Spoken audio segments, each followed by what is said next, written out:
Chapter 621. Raven's silver blades swing upward to block the incoming white threads. Her greater form activates at the same time, and a reality-bending ripple of divine energy shakes the white mansion. All of the statues, walls, floor, and ceiling shake, but somehow they all withstand the intense pressure of two true cores colliding. The thick forest outside, however, is not so resistant to the energy waves. Kilometers of forest outside the mansion are vaporized, and even further out, the shockwave uproots trees even more tens of kilometers away. Lingering portions of this attack ripple far out to vibrate through the 8 great regions to the east. The bulk of the shimmering strands are stopped dead in their tracks by the silver blades tethered with divine energy, but on contact, they splash outward, multiplying into hundreds more. They're both graceful and terrifying as they shimmer and bend to flood the room and avoid Raven's upward slash. The movement of the threads is unpredictable, acting as if they'll shoot down in one direction but spinning and twisting off into multiple separate unexpected angles, while multiplying into more in some directions and consolidating back into single strands in others. Raven twists her body out of the way, lunging toward the open doors at the exit of the mansion. But more and more threads burst out from the strands she just dodged. An elaborate, constantly moving prison of threads fills the room, and she yells out loud while more blood trickles out from her nose and mouth. "You can't do this. It's against the code. If you kill me here, you will be punished by the others. We cannot fight until the throne has awakened." As she yells out those words, more volatile white threads come shooting her way from all angles. There's no way to block them all, so Raven uses her True Core's hidden defense ability, and at every contact point that the shimmering threads hit, small portions of her body disappear from reality, allowing the white threads to phase right through. She scowls and changes her positioning again, taking a lunge toward the open exit doors, but a violent burning sensation pulses through her body, and the ringing in her ears intensifies. The sudden jolt of pain disrupts her movements and makes the portions of her body that are in her divine stealth-empowered pocket dimension phase in and out of reality. Even as she lunges out of the way at full force, a few dozen of the white strands still manage to sink into her flesh, planting their roots in her right shoulder and left leg. Dense streams of True Core's divine energy surge through the strands from the source at the back of the mansion, and the distorted laugh of insanity echoes through the large open room again. "Raven, my dear, you are making my masterpiece even more satisfying. You have yet to see you are already dead." The white strands of energy start to glow with a yellow light as more divine energy is channeled into them, surging into the points that have already taken root in Raven's body. As the divine light builds up, the hundreds of internal wounds all over her body pulse and burn brighter, making the ringing in the silver sword wielder's ears grow louder and louder. Even through the pain, she doesn't hesitate to reactivate her stealth ability, but comes to the horrifying realization that it won't be enough. The narrative has been illicitly obtained. Should you discover it on Amazon, report the violation. As her entire body disappears from reality, the two collections of white strands still stay connected. Her entire being is invisible, but the two rooted anchors still show her exact location and grow deeper into her flesh, wriggling and tethering to every cell in her body they touch. White blotches of material, like moving marble, appear in the room in the shape of her left knee and right shoulder. Another painful burning surge ripples through her body as the divine energy poisoning and fatigue get far worse, especially while she uses her greater form and full power now. She flashes back to reality, and more puddles of blood cover the floor as the mad artist's voice echoes through her mind along with the ringing that sounds like alarm bells blaring. "Your True Core signal on our transmission tablets has been fading ever since the surges began. It will be an epic tale. Raven, the invisible savior, who gave her life to battle the Flame Emperor just days before the throne showed itself. None of the other members of the Order will think any differently of the situation. None of them will doubt my words when I say you came here and died of natural injuries on my front steps. Our mortal bodies cannot withstand this True Core's power. This is why we seek the throne, after all." Raven's eyes widen as the ringing gets louder and louder, making the end of the man's speech harder to hear. She does know that what he's saying is true. Raven's battle with the Flame Emperor was the most exhilarating moment of her entire life. In all her decades of cultivating, there was never an opponent that dared to push their body to the limits like that. Everyone's fear of death always held them back. Their fear of injury or overburdening their core, not allowing them to properly ascend. Everyone in the order patiently waited and never allowed their true potential to be tested for fear of failure once they reached the final stage. It is this careful and calculated strategy that brought them this far. But as Raven replays the last few hours of her life on repeat in her head, she questions if this is truly the way to live. The exponential growth of the fighter she battled in the desert is like nothing she's ever seen before. It gives her a spark of extra motivation to jumpstart her decaying mind out from the deafening ringing. She lets out a yell to match its rhythm and doesn't hesitate to use her divine energy-imbued blades to slice off her own arm from the infected shoulder and a large amount of her right leg, then slips away into a pocket dimension for a few fractions of a second before the next burning pulse electrifies her system. She phases out and away from the densest portion of white threads but is still paralyzed with pain, sliding across the entire entrance hall to leave a long crimson trail of blood across the white floor. More echoes of mad laughter fill the room as a tall, lanky man walks down one of the curved staircases that leads from the top floor down to the bottom. His shiny shoes, long pants, and well-fit suit are all exactly the same shade of white as the palace around him. Hundreds of threads vibrate and glisten out of the ends of his sleeves where his hands should be, and where his head would lie, a jumbled volatile rotating ball of thousands of white threads is in its place. Words come out from the center of the ball of threads as he creeps closer to Raven's body as her core pulses violently, and the scars inside her body burn bright through her bloody armor and flesh. Fighting even in your final seconds. Maybe a warrior like you should have been the one to claim the throne. As the originator's text states, they have left us the key, and one that never stops climbing may one day unlock the door. He lets out a sigh. Reality isn't kind to fairy tales. But don't worry, I will make sure this art is not forgotten. Strands of countless white threads flood all around the room and retrieve Raven's severed limbs, while the other half plunges deep into her last remaining good leg and arm, pulling her upright and bringing all of the pieces of her body together to stand tall in the entrance of the mansion. She's now overlooking an endless forest of downed trees and an untouched walkway of statues trailing off into it. The ringing in Raven's ears has grown so loud that the man's words hardly reach her. You will be the pinnacle piece in my collection. I tell you that is certain. Once I walk through the door to the other side, I promise to bring you and all of my masterpieces with me. The pain surging through every cell in her being makes it impossible to move. Her limbs are reconnected, and the man made of threads stands right behind her while her arms and legs begin to turn hard and marble white, just like the countless statues littering this mansion.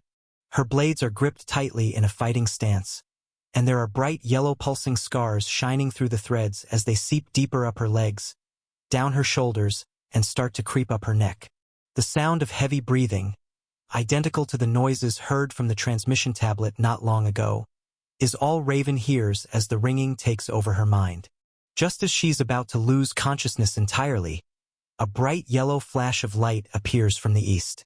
Raven can't tell if this is a hallucination, as just moments ago she was replaying her favorite battle of all time in her head. Now, the presence of a true core that feels just like the Flame Emperor's is approaching rapidly, and it's even stronger than it was when they clashed. Chapter 622. As I leave the A-class suites and step into the elevator, another pulse of divine energy ripples into my consciousness. Raven's is even weaker, becoming overshadowed by a bright true core far away. If I were in my greater form and released my full perception, I could get a better view of what's happening. Instead of making my way toward the surface, I press the button to head down toward the labyrinth on the 20th floor, believing this will be a faster way to leave the space deep within the ground. Many theories race through my mind, but none of them are concrete as the true nature of the Silver Sword wielder is still a mystery to me. In my doubles memories while I was recovering, I caught a glimpse of the empty entrance hall of this fortress and recalled Raven's words that she would be visiting the Apex region to pick up a package. I pieced together that she took the White Dragon statue for some reason, and the only other clue she mentioned in our short exchange was that she's part of an organization called the Order. Prior to today, I never knew any other true cores even existed on this planet, and now they're making themselves known left and right. The elevator hits the bottom floor, and I waste no time activating my stealth skill and flying forward to dive straight into the glowing green portal at the back of the room. Less than a second later, I've dungeon walked to the furthest dungeon to the west in all of the 8 great regions I have access to.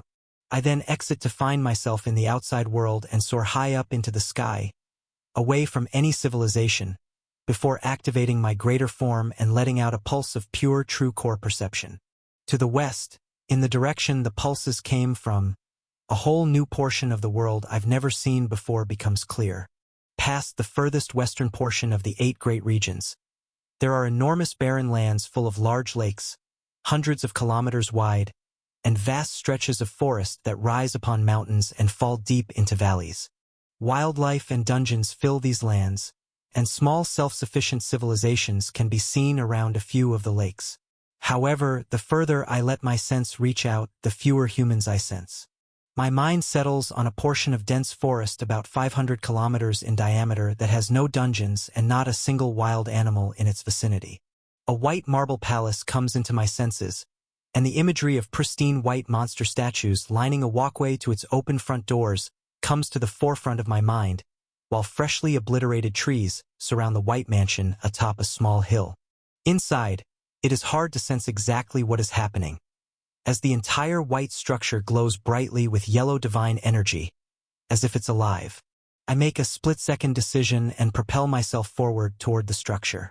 My senses of the woman I just fought are fluctuating and pulsing, and every time they do, her baseline of energy becomes weaker. This is exactly what I remember my own mind, body, and core experiencing when the wounds ravaging my being were catching up to me. She seems to have been far tougher than I was if she lasted this long, but it seems the divine energy poison is catching up with her. Not only that, but there is another true core present, taking advantage of her weakness. If our battle in the desert had gone on any longer, we probably would have continued fighting and died together. Or even more probable, she could have used that extension of her ability that makes portions of her body disappear to wear me down, forcing me to retreat or use abilities that would lead to the first possibility. Stolen content warning. This tale belongs on Royal Road. Report any occurrences elsewhere. Instead, she offered me advice, stuck to her words of not harming my people, and indirectly helped me unlock new levels of power in my true core after defeating her dragon and using my abilities to their full potential. If it wasn't a true fight to the death, I wouldn't have been able to push myself to such high limits. I have no idea who this woman is or what her true intentions are, but I get the gut feeling that saving her will be my only way to learn more about the Order and the awakening of the throne. Using every high-speed skill, buff, and special perk in my arsenal, I rocket across the skies toward the White Mansion. More pulses of yellow light come out of it, only growing stronger as Ravens grows weaker. I get the blurry visual of her bloody figure sliding across the entrance of the mansion with limbs missing, then a tall, lanky figure holding her captive at the front entrance of the White Mansion, while white threads continue to tether deep into her body. The closer I get, the more insight into this other True Core's ability I receive. As I watch Raven's arms and legs reconnect to her body and turn to white stone, the unexpected emotion of anger that washes over me confirms I will do whatever I can to save her. A noble fighter doesn't deserve a fate like this. For some reason, I can't sense the exact position of this True Core to get a read on his status, but his abilities are like thin spider webs that multiply at will. Whatever they touch is susceptible to being assimilated into an ever-growing collection of these threads that almost have a mind of their own. As they attempt to seep into her pulsing midsection, where her core burns brightly, they face resistance. As the threads creep up her neck, reality and a state of delusion mix in her mind. The bright yellow flash of divine light is the last thing she sees. This is when I pull out my 2 blades and come rocketing through the front entrance of the mansion without slowing down. I soar over Raven's head, missing her by millimeters while slicing through the hundreds of white threads connected to all 4 of her limbs. There is a hint of resistance, but the amount of divine energy surging through them isn't close to the same amount I have charged up in my blades after fully recovering and not holding back in my strike at all. Every last one of the strings snaps, and I follow through with my swing to slice the thin, lanky man in half vertically, sending crescents of soul energy enhanced by my true core straight through the mansion's floor and deep underground. The man made of threads breaks into countless pieces, and the entire mansion shudders. My speed from the flight over still hasn't slowed, so I continue flying forward until I hit the base of the staircases at the back of the room, making the mansion rattle again. The white marble texture stops moving up Raven's neck and toward her core, but my senses are still on high alert, as I know this isn't over. There was no presence of a true core in that manifestation I just cut down. It was strong, imbued with about the same strength as the bronze dragon, but I feel the majority of this being's energy still coursing through the walls and floors of the mansion itself. I send out a dense wave of perception, and now I'm able to see inside where I couldn't before. Every fiber of this place is vibrating with divine threads, and they're all coming from a single point, far at the back of the second floor. A dense, hot true core sits at the back of the mansion, but it is hidden behind thousands of layers of thin white webbing, like a hardened marble sphere. I can't tell exactly who or what's inside or how strong exactly the core is, but I know this is where all of the danger is coming from. As soon as my head turns up and toward the source, 3 more tall men jump down from the second floor with jumbles of white string for a face and arms that spew silky divine webs. Each one of them has the same amount of divine strength as the single manifestation I cut down before. I'd expect more manifestations to equate to the power being spread thinner, but this isn't the case. Still, with pure force and the overpowering nature of my attacks, I'm able to jump upward and spin my blades to cut through all 3 of the manifestations in a single rotation. As soon as they're sliced through, they too fall to the floor of the mansion like a lifeless jumble of spider's web. Divine energy doesn't even stay imbued in these parts. It seeps back into the floor and walls, traveling to the source. Following through with my upward slash, I make it to the second floor of the mansion and take in the full view of the dozens of human statues that line the long walkway toward the massive marble ball at its back. My greater form is large, but the high ceilings in this mansion make it so my full energy body doesn't even reach halfway to the ceiling. As the light from my burning hot blades illuminates the entire corridor, an even brighter glow pulses from the massive marble at the back of the mansion, and a loud eccentric laugh echoes through my mind, as if direct telepathy is being used. Then, a voice enters my head too, but it doesn't feel like it's talking to me. It's more like mad rambling. Yes, this is it. The hero arrives. A flaming man comes to save the invisible warrior he knows nothing about, only to burn both of their dreams to ash. In all my years, decades of searching, I've wanted to craft the perfect piece. Day after day, night after night, there was truly no perfect moment in time worth capturing. Until now. As his words stop, the 2 front doors of the mansion swing shut with a bang. Simultaneously, every one of the human statues turns its head toward me, and their eyes glow bright yellow beneath the hard white exterior. Chapter 623. I feel the outside world becoming far less visible to my senses. Through the 2 holes in the mansion floor where I slashed with my full-powered attack to free Raven from the threads, I can still send a weaker pulse of perception through it. However, the outside world isn't my main concern right now. It's the dozens of yellow eyes on me and the pulse of divine energy that floods out of the large marble orb at the back of the room, powering all of these statues. The density of True Core's power circulating through the white statues varies a lot, but the 2 that lunge toward me have the highest amount inside them. Their strength is equivalent to the manifestations I cut down entering this mansion, but the difference lies in their battle patterns. These statues aren't just dancing puppets rambling away and spewing white threads my way. The statue to my right is a tall and muscular man wielding a large battle axe, while the hunter to my left carries 2 short swords. My greater form towers over them in stature, speed, and strength, but they charge at me with no hesitation. Behind them, the remaining statues quickly shift into a triangular formation with the base holding the majority of marble hunters guarding the large sphere at the back of the corridor. All of them move in unison, and the yellow glow in their eyes seems lifeless. However, their intricately detailed armor, weapons, and facial features remind me that these were humans too, The blurry visual of Raven's body turning to stone as I flew here at my top speed replays in my mind while I swing my two swords in their greater form at the higher-powered statues aiming to attack me. They were at one point human too, but with the amount of power streaming through their systems right now, it's too risky not to go for the instant kill. As both my swords slash through the stone hunters, I'm met with minor resistance, but my attacks are ultimately successful, cleaving both warriors in half in a single strike.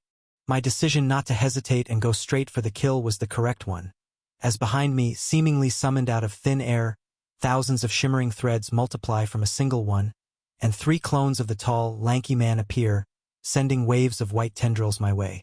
I have enough time to jump out of the way, following through with my attack and dodging the white threads that seek to tether to my greater form. At the same time, 2 more hunters from the defense line step forward, and the sphere pulses, allowing 2 more full-powered hunters to lunge at me. It's 5 versus 1. While they're not exceptionally strong, the growing web of white threads behind me and the huge army of hunters in front of me isn't the best position to be in. My greater form gives me very noticeable strength benefits, but inside this narrow hall, I feel a bit limited in the maneuverability of my weapons. I can't jump or take long flying motions to build up momentum for my swings. To make things even worse, the manifestations of the lanky, faceless man behind me are very aware of this fact, using it as an advantage to cut me off and force me into a corner. Still, I'm in control of the battle, slashing through a swordsman and a tank in front of me, and step off the white wall to my left to narrowly avoid the incoming web of countless white strands. However, when I attempt to position myself to fly further down the hall, over the army of still guards, 3 more manifestations of the faceless man materialize and grow out from a single stray strand. A web of countless white threads now falls toward me on all sides, and there are only small exit points far too narrow for my greater form to slip through. I don't know if my higher level of true core strength can combat these threads and strongly consider using the reflective unique barrier ability to create a potential opening, but all of these options are risky and the outcome isn't certain. A more viable option seems to be deactivating my greater form, but I want to keep all the strength and speed buffs that come with it. So, instead of fully deactivating it, I decide to focus on the energy that surrounds my body with much closer attention to detail. It is a pure mana manifestation, linked to my life force at its core, a larger-than-life version of myself. Whatever happens to my greater form is reflected onto me. This gives a far greater surface area to be attacked, but in turn gives me far more strength. This form isn't exactly concrete. I've altered it 2 times before. The first was when I began flooding it with soul energy, turning the dark black shadowy reflection of myself into a dark red fiery warrior. This significantly strengthened my greater form by allowing it to be fully saturated with a perfect mix of chi and mana at all times, fully able to reflect my ultimate attacks in a larger sense. Stolen story. Please report. The second alteration was more recent, when I intuitively began imbuing my greater form with divine threads, all the way back in the construct. It gave another layer of enhancement and has rooted my greater form far deeper into reality, as if this massive version of myself is truly an energy being. Now, I get another intuitive feeling as my instincts scream at me to keep my greater form activated while also relaxing the necessity to downsize to dodge these webs falling in on me. The true core's silky energy that permeates through me compresses my soul energy as my gaze turns toward a closing gap in the webbing. My bright yellow glowing body shrinks in size as I airstep forward, but the amount of pure energy coming off me stays constant, glowing brighter and brighter the more it's compacted. I feel my overall strength slightly decrease, as I don't have the leverage or ability to generate as much torque in each of my swings and strides, but with all of this compact power only creating a greater form about 1.5x the size of my actual body. I feel my speed and agility rise to heights far surpassing what they were even when I came crashing into this mansion seconds ago. I grin while a streak of yellow light zooms out from the closing webbing, leaving a trailing zigzag of light all throughout the long corridor. I slice through all 6 of the manifestations before they can even turn to see that I've escaped their trap. The infinite sphere of threads falls lifelessly to the mansion's floor, seeping back into the structure, and the maniacal laughter starts up again. It wouldn't be as fun if you let me win that easily. The voice comes back, echoing out from the marble pearl as 4 more stone hunters wake from their stances, and 2 more bundles of string manifestations appear behind me. It has been decades since another true core came about. I thought all of the fragments in this world were collected after the Great War, but you've certainly made things lively again. I thank you for that. I don't listen to his words, and only zip through the corridor, easily slicing through the 2 string puppets. But when my swords clash with the knives, axes, and shields of the hunters before me, I face far more resistance than I did in my larger form. I shatter 3 of them to pieces despite the harder time cutting through, but it takes me 2 slashes to break through the shield of one of the tanks. The laughs echo through the corridor as I come to the realization there is a cost to increasing my speed and agility. That's a minor loss in my overall pure strength.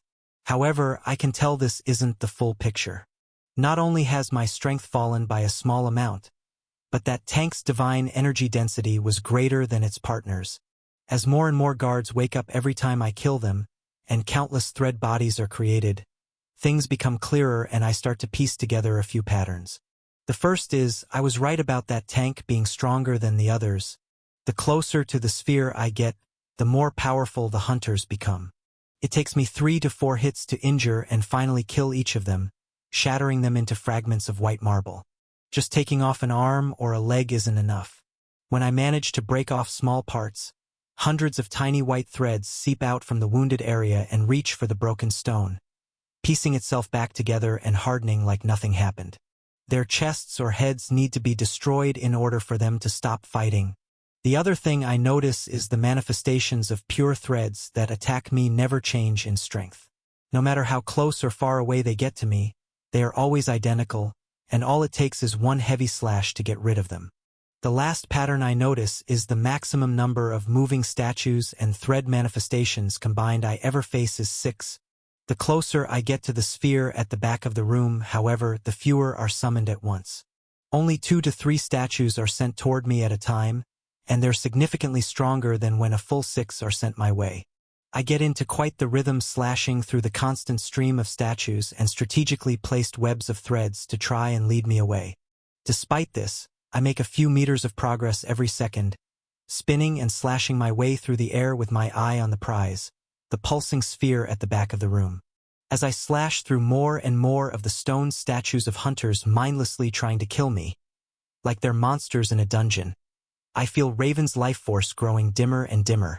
She is frozen, with over 80% of her body turned to the same lifeless stone that I'm slicing away at here, but her core and mind are still intact, barely. The answers to everything I want to know lie within her mind. The only one stopping me from finding out is this mad, rambling man that finds pleasure in turning great warriors into stone and playing with their bodies like puppets. My own core burns brighter, and I start to control the output of my greater form with a far more intricate degree as I'm on a strict clock. I want to be as efficient as I can and destroy the source before it's too late. I begin manipulating the amount of energy I compact, growing in size temporarily by 25 to 50% during a slash of my blades to increase their power output, and compact my greater form even tighter, almost pressing up against my real body's skin when I need to make a split-second escape from the vast arrays of webbing. Eventually, as the seconds go by, and I smash through dozens of statues, I gain proficiency in my new technique, and the ability to even manipulate only certain parts of my greater form becomes more natural. My legs can be compacted for greater speed, while mid-strike, I allow my swords to expand and extend to gain the maximum amount of power. Even as the divine energy of the statues becomes over double that of what they were at the front of the line, I'm able to slash through them in a single hit once I've completely mastered this new ability. The mad rambles and endless laughter don't stop as I smash through the last statue guarding the orb at the back of the room. In fact, they get louder and more incoherent. Yes, this is it. Another worthy candidate for the throne I can keep for eternity. One who grows with ease and climbs to greater heights, obsessed with the fight even when there is no need to be. Another savior, blind to the fact that it is this instinct that kills them in the end. A moth helplessly flying toward the flame. Behind the white orb, lurking in the darkness, there is a final statue that I couldn't perceive before. This is because it was merely just stone. Now, as the sphere pulses bright yellow, the brightest it ever has, the entire back of the corridor shows itself, and a glossy white dragon I recognize from the Apex Regions Association headquarters stares down at me. Its body glows with true core energy, and its eyes pulse yellow with its light. 5 faceless thread manifestations come to life behind me in a semicircle formation, casting their nets. At the same time, the white dragon stretches its wings and lets out a roar as it comes to life. The entire mansion shakes from its intensity, and an aura of intimidation makes the air pressure and room temperature rise drastically. A thick stream of white threads bursts from its mouth, and a dome made of millions of white tendrils forms above me, collapsing downward. It stomps its front legs forward, protecting the orb with its entire body. Visible streams of energy pulse from the source it guards, and the density of the true core's power flooding into the dragon continues to grow, far surpassing any of the prior statues. Chapter 624. In an instant, all paths of escape disappear. The dragon's body grows brighter yellow as pulses of energy come off the orb, and the web of threads all around me gets smaller. Many options run through my mind. I could use a teleport crystal to get out of here right now without another thought, but I'd lose the chance to save Raven. Plus, I'd have shown myself and my abilities to another true core, completely neglecting the warrior's words I'm trying to protect. If I leave now, I might be safe in the short term, but it'd put me in an even worse situation, considering there are probably far more members of this organization than just Raven and the thread user. I take my chances and lunge forward with an idea in mind, letting my sword in my left hand fall back into my storage while I twist my body and enlarge the energy form of my free arm, channeling soul energy, divine threads, and even activating my reflective barrier true core trait into the movement. Exactly what I expect to happen plays out. On collision with the shrinking dome, portions of the threads that hit the center of my reflective barrier are sent erupting back, but all of the countless multiplying threads around its edges start to seep into my energy form, tethering into my cells, mimicking the same marble-like material I saw forming on Raven. I don't flinch and continue my momentum forward, pushing through the raining wall of white webs with an enlarged left side, then slice off the entire exposed area the instant I make it through. I don't even take the brain power to quick heal my lost limb. I just set my sights on the source, zipping through the open air and swinging my blade at the marble orb. My fiery blade clashes against the hard layer of countless threads, and an ear-shattering twang makes reality ripple where this true core's highest defenses and my most powerful attack meet. I pour every bit of power I can into the attack, enhancing its raw strength and size many times with my greater form, but the pure white barrier enhanced by the true core's silky yellow energy doesn't budge. Even with my perception on full blast, I can't see through the walls. I grit my teeth as, out of the corner of my eye, the bright yellow dragon's front set of claws comes sweeping down at me, and I have to twist my body upward to block it with my only good arm. Surprisingly, its strength is the same as the orb's, as they're sharing a stream of divine power. Another ripple shakes the floor, walls, and ceiling. Then the creature lets out another ear-piercing roar. I'm forced to use the momentum to let myself get pushed back and avoid its other set of claws. As soon as I touch the ground, and the dragon repositions itself in front of the orb, the man's voice ripples through my mind again as the white webbing in the air shifts its direction, coming from the 5 clones and the dragon above me. No hesitation to mutilate yourself to win the battle. Just like your invisible friend. In a battle of pure strength, I am sure you could best me, but you stepped into my house. No one has ever left without giving me what I desire. The orb pulses again, and the dome of webbing starts to fall down toward me again. But in this instance, as the maniacal laughter of the man fades away from my consciousness, I notice something. At such close range to the marble sphere, I can get a far more accurate reading on it. There are still layers upon layers of threads hiding a true core deep within it, but during the time it transmitted a message, and while the orb pulsed yellow to feed more power into the dragon above it, the layers loosened, and I could temporarily see a fuzzy image inside. The image of a tall, thin man with a sunken face and bright white, wide-open eyes stares ahead with a look of insanity. He sits on the hard white ground with his bony knees touching his chin, and his hands up in the air, spewing threads of divine energy to continuously replenish the orb, his clones, and the dragon standing over him. You could be reading stolen content. Head to the original site for the genuine story. It's an off-putting image, making me remember the real body of the Apex Regions director. Time has not been kind to this man either, but he has at least managed to compress his true core, and its burning hot power is about 50% greater than my own. Despite this gap, my speed, reflexes, and array of skills give me an edge that far surpasses his need to rely on weak clones of himself and the corpses of monsters and hunters. My combat experience and fighting instincts are on a greater level than his. Just from the movement patterns of the clones and statues being controlled, I can tell they are all led by logic and mimicking studied movements.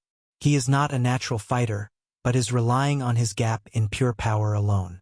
However, once the transmission to speak to me stops, my ability to see within the orb ceases too. It gives me the impression that the defenses during that time are weaker. The man inside only talks when I'm further away, or unable to get a hit and harden his shell. As the second attempt to encapsulate me in the falling dome of webs commences, I sense Raven's life force becoming weaker and weaker. It flickers rapidly, and I can only imagine the amount of pain and violent ringing that is going on in her mind. The still statue of her that stares at the closed doors of the mansion is covered in crimson blood, as it continues to leak from her mouth, nose, eyes, and ears. The bright true core in her chest blinks and desperately holds onto light, as an endless loop of the desert battle she fought hours ago plays in her decaying mind. While I could toy with this mad, rambling man, lose a few more limbs and regrow them as he casts his nets down on me to learn more of his weaknesses, I fear I have no more time to waste. I stop zipping around the room and stand with my sword grasped in a single hand, staring directly at the closing gap of open air between myself, the dragon's two front legs, and the white orb beneath it. I take a deep breath, grin, then yell out, "Let's finish this!" Then shove my fully charged blade into the floor, letting out a violent wave of mana enhanced by my true core's energy. It carries a very specific set of instructions using telepathy, and it takes my full power to make a crack in the top floor of this mansion and get my message to pulse out from the fracture I created while making my entrance. As this wave of telepathy ripples throughout the endless forestland toward the 8 great nations, and past them into the Dark Continent, I set up my plan for once this transmission hits. 3 skills and a single ranked-up buff are activated: Dark Mist, Echo, Stealth, and Master of Illusion. They're all enhanced by my true core with every drop of energy I can produce. The entire mansion blinks into darkness for a fraction of a second as my new ability, Dark Mist, creates a moment in time where my enemy is unable to use any source of perception within a contained area. I feel the conflicting divine energy, stronger than my own, pushing into this skill, and it overpowers me, but that fraction of a second is all I need. I limit all of my divine energy and mana control to stay contained inside my purple barrier, then activate stealth to disappear during this moment where my enemy's perception is limited. Echo and Master of Illusion fill in the gaps for when the Man of Thread's perception returns to normal, needing an explanation for the odd burst. This gap is filled in by a fake manifestation of myself attempting to break through the barrier, sacrificing a leg, and sneaking around the left side of the dragon to go in for the kill again, despite knowing that I can't break through the white shell no matter how hard I strike. Meanwhile, in my real body, 2 things are happening. The first is my left arm growing back at a rapid rate to grasp the Flame Emperor's sword with both hands and speed toward the closing blind spot. The second is the sensation of my telepathy channel with one of my doubles linking up, receiving my memories instantly, killing itself on the spot, and allowing me to summon it here in place of the mirage imagery created with my skill and buff. The dragon guarding the orb takes a step forward, predicting my double's movements as it bursts through the silky barrier, and another dome instantly forms to guarantee there is nowhere left for it to run. My grin only grows more as I squeeze through the small opening and fly right past the dragon's front legs with a fully charged sword headed toward the orb in full stealth mode. As my body double fails to fully slice off the infected portion of its limb, and another wave of white threads falls down on it, laughter echoes through the air. A valiant effort, but I've won. You even had more tricks up your sleeve in your final moments, but the ultimate victory is mine. I haven't had to use my full power in many, many years. Truly an exhilarating piece of art. A powerful warrior for my collection. I will immortalize you as a reward. The double is quickly flooded with white threads, turning to marble far faster than Raven, as the man clearly doesn't want to take any more chances. The strength of my Master of Illusion buff and its exact match of mana control to my own makes the act just believable enough for me to follow through with my next portion of the plan. The echoing laughs ripple through the room, and the dragon roars with excitement, and I can see the madman inside his protective orb as bright as day. I don't waste a second to thrust my blade, crackling with true core enhanced flames, through the outer shell of the protective sphere. The tough white surface splits and fractures just like the floor moments ago, allowing me to thrust my blade's tip through, just barely. It's more than enough. I release every bit of true core-enhanced flaming hot soul energy into the isolated hollowed-out sphere. The white orb glows bright yellow, but the hardness of the shell keeps it from breaking despite the immense amount of energy being forced inside. The cackling laughs of a madman turn to screams. Chapter 625. The body double at the side of the hall dies, and the shock from my attack makes the white threads and divine energy streaming out from the dragon and clones go wild. The screams from within the dome make the mansion itself shake and rattle. My purple barrier transmits all of the off-putting emotions and thoughts rippling through the man being burned alive directly into my mind.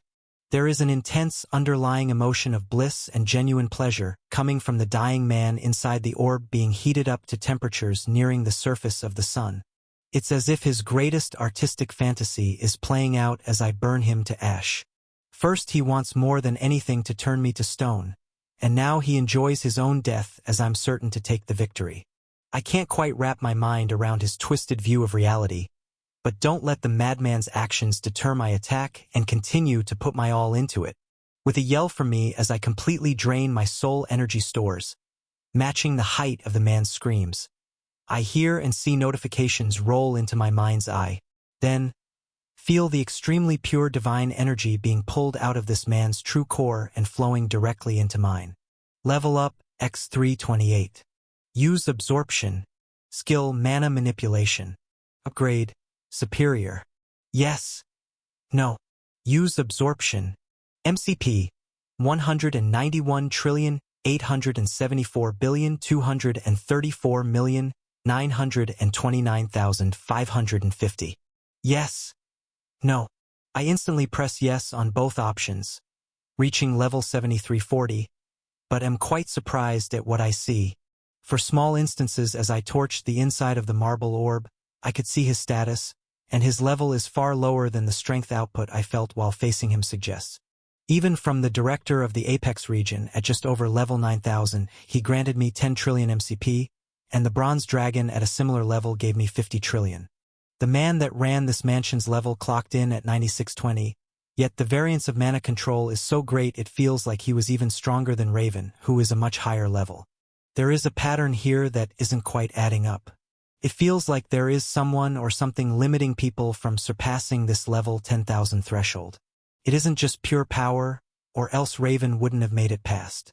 Many questions continue to race through my mind as every drop of power, the pure silky compressed divine energy, and the instinctual power to activate a new true core ability, is completely absorbed. The glowing yellow dragon and the lively clones are all drained of their bright true core's light. Loud roars that once shook the mansion cease, and the set of claws coming my way slowly stop and completely solidify into pure white marble before they can reach me.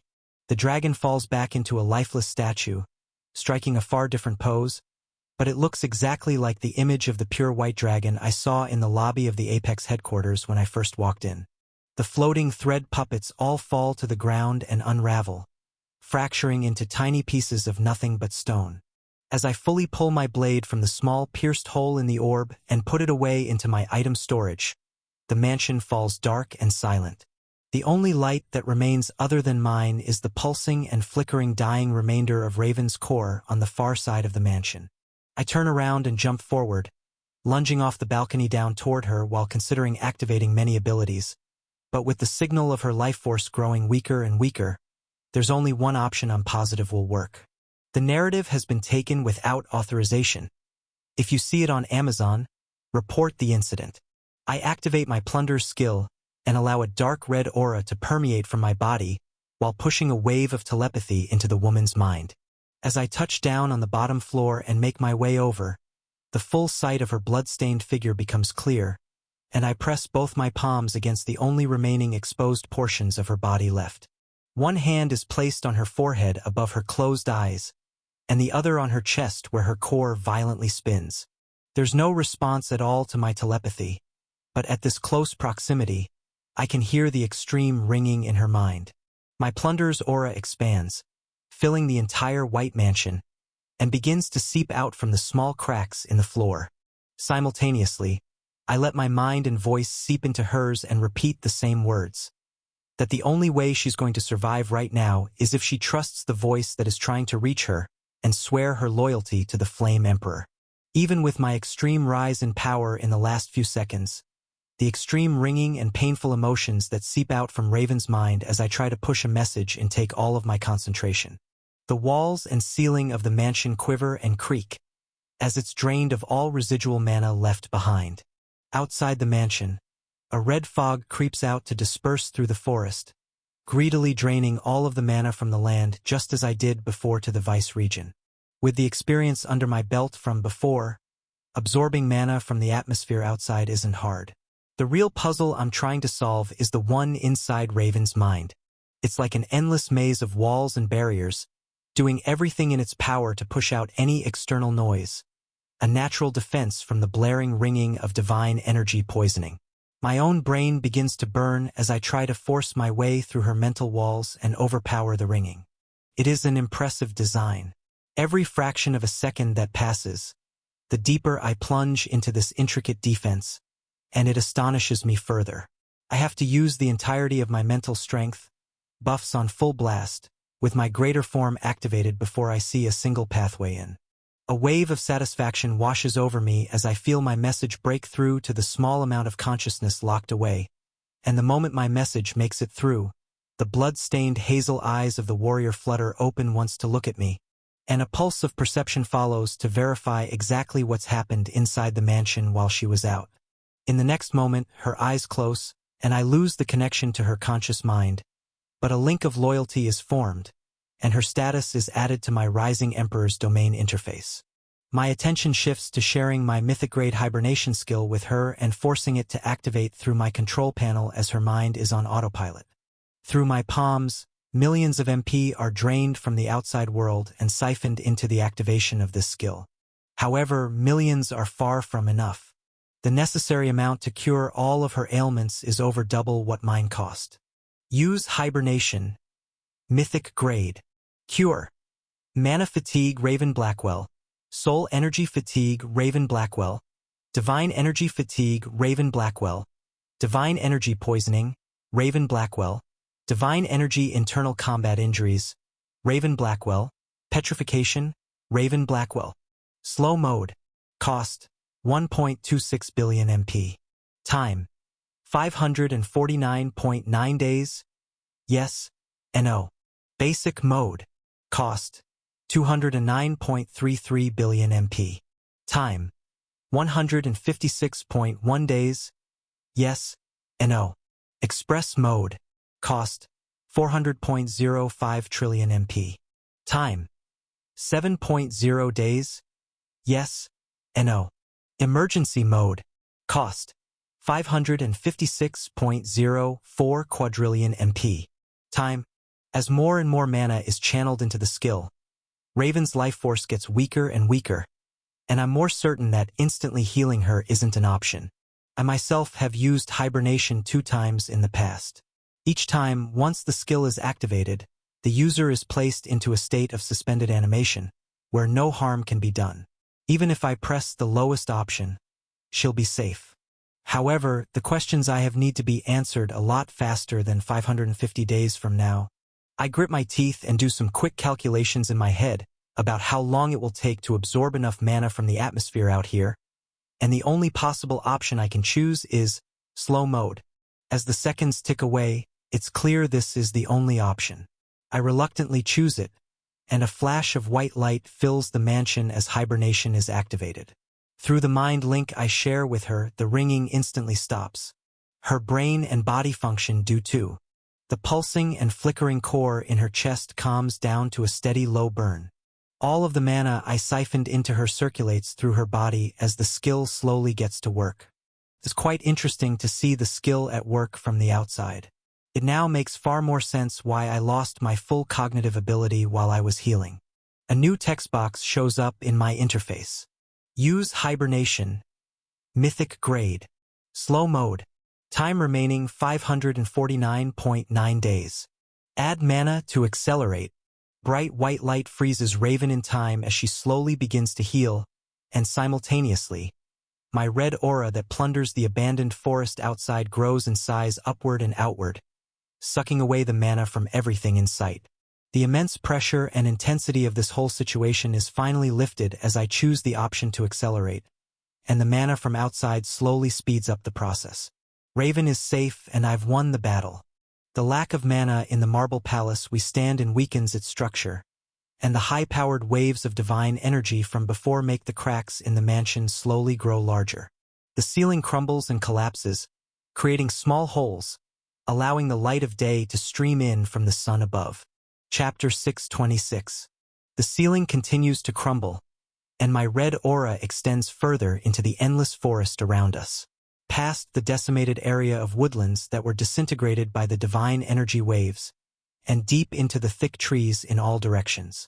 It drains the air, ground, trees, rocks, and every living thing that comes in contact with this crimson mist.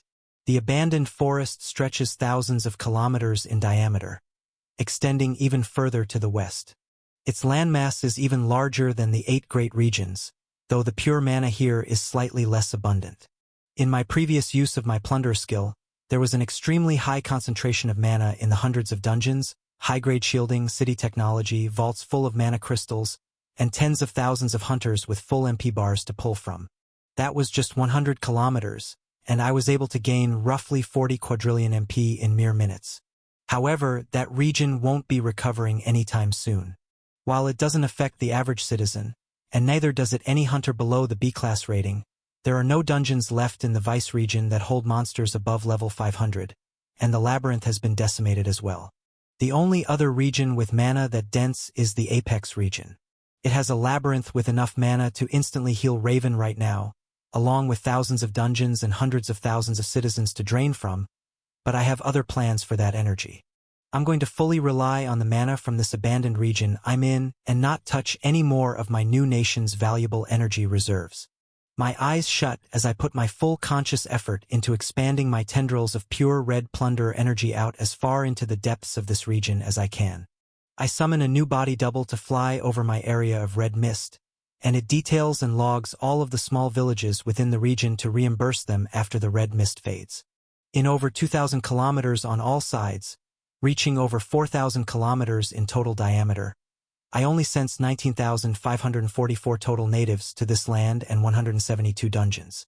Most of the small villages near the lakes seem to be situated near small E-class dungeons, so I don't fully drain their only source of mana crystals and loot.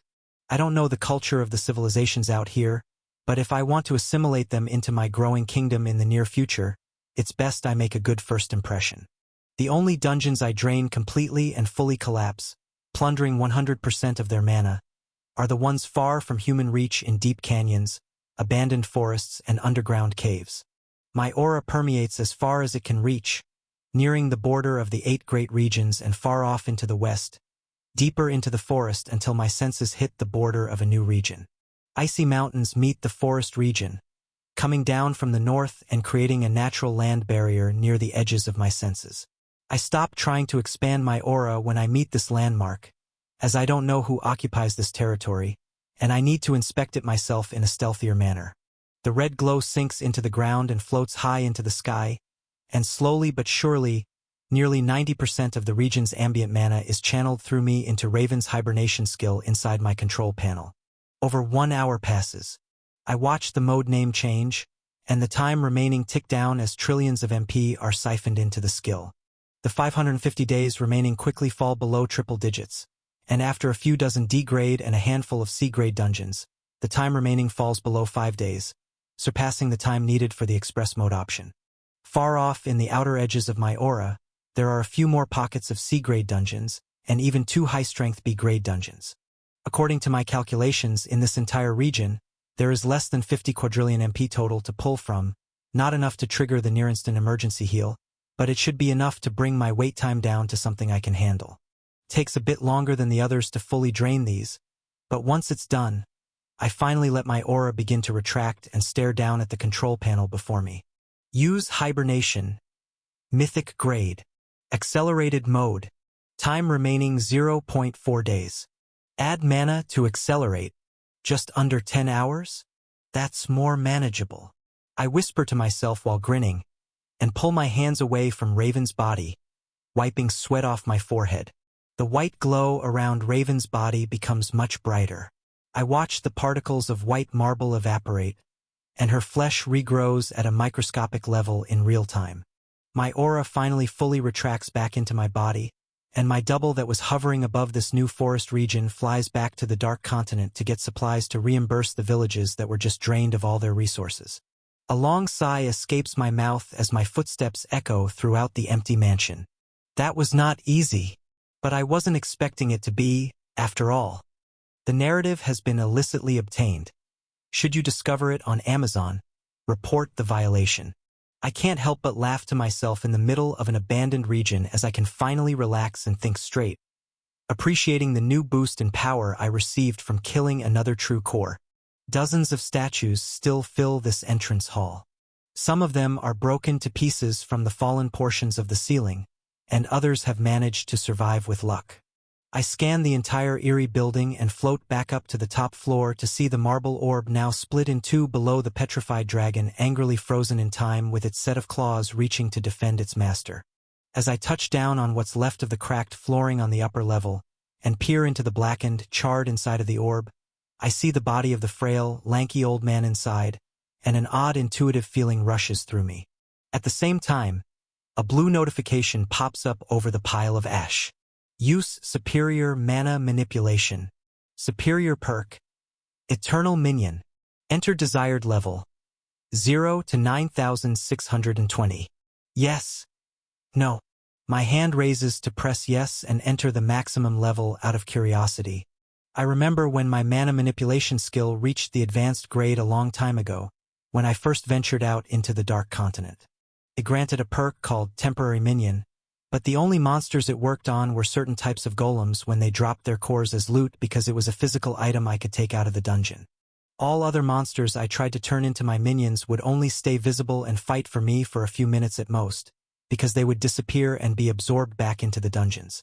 While I think about this, the instinctual activation of my new True Core's ability activates at the same time as my newly upgraded skill.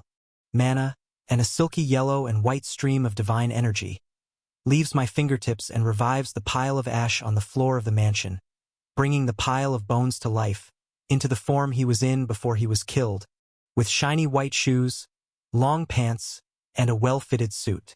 The short-haired, sunken-eyed madman stands before me as nothing but a statue of stone.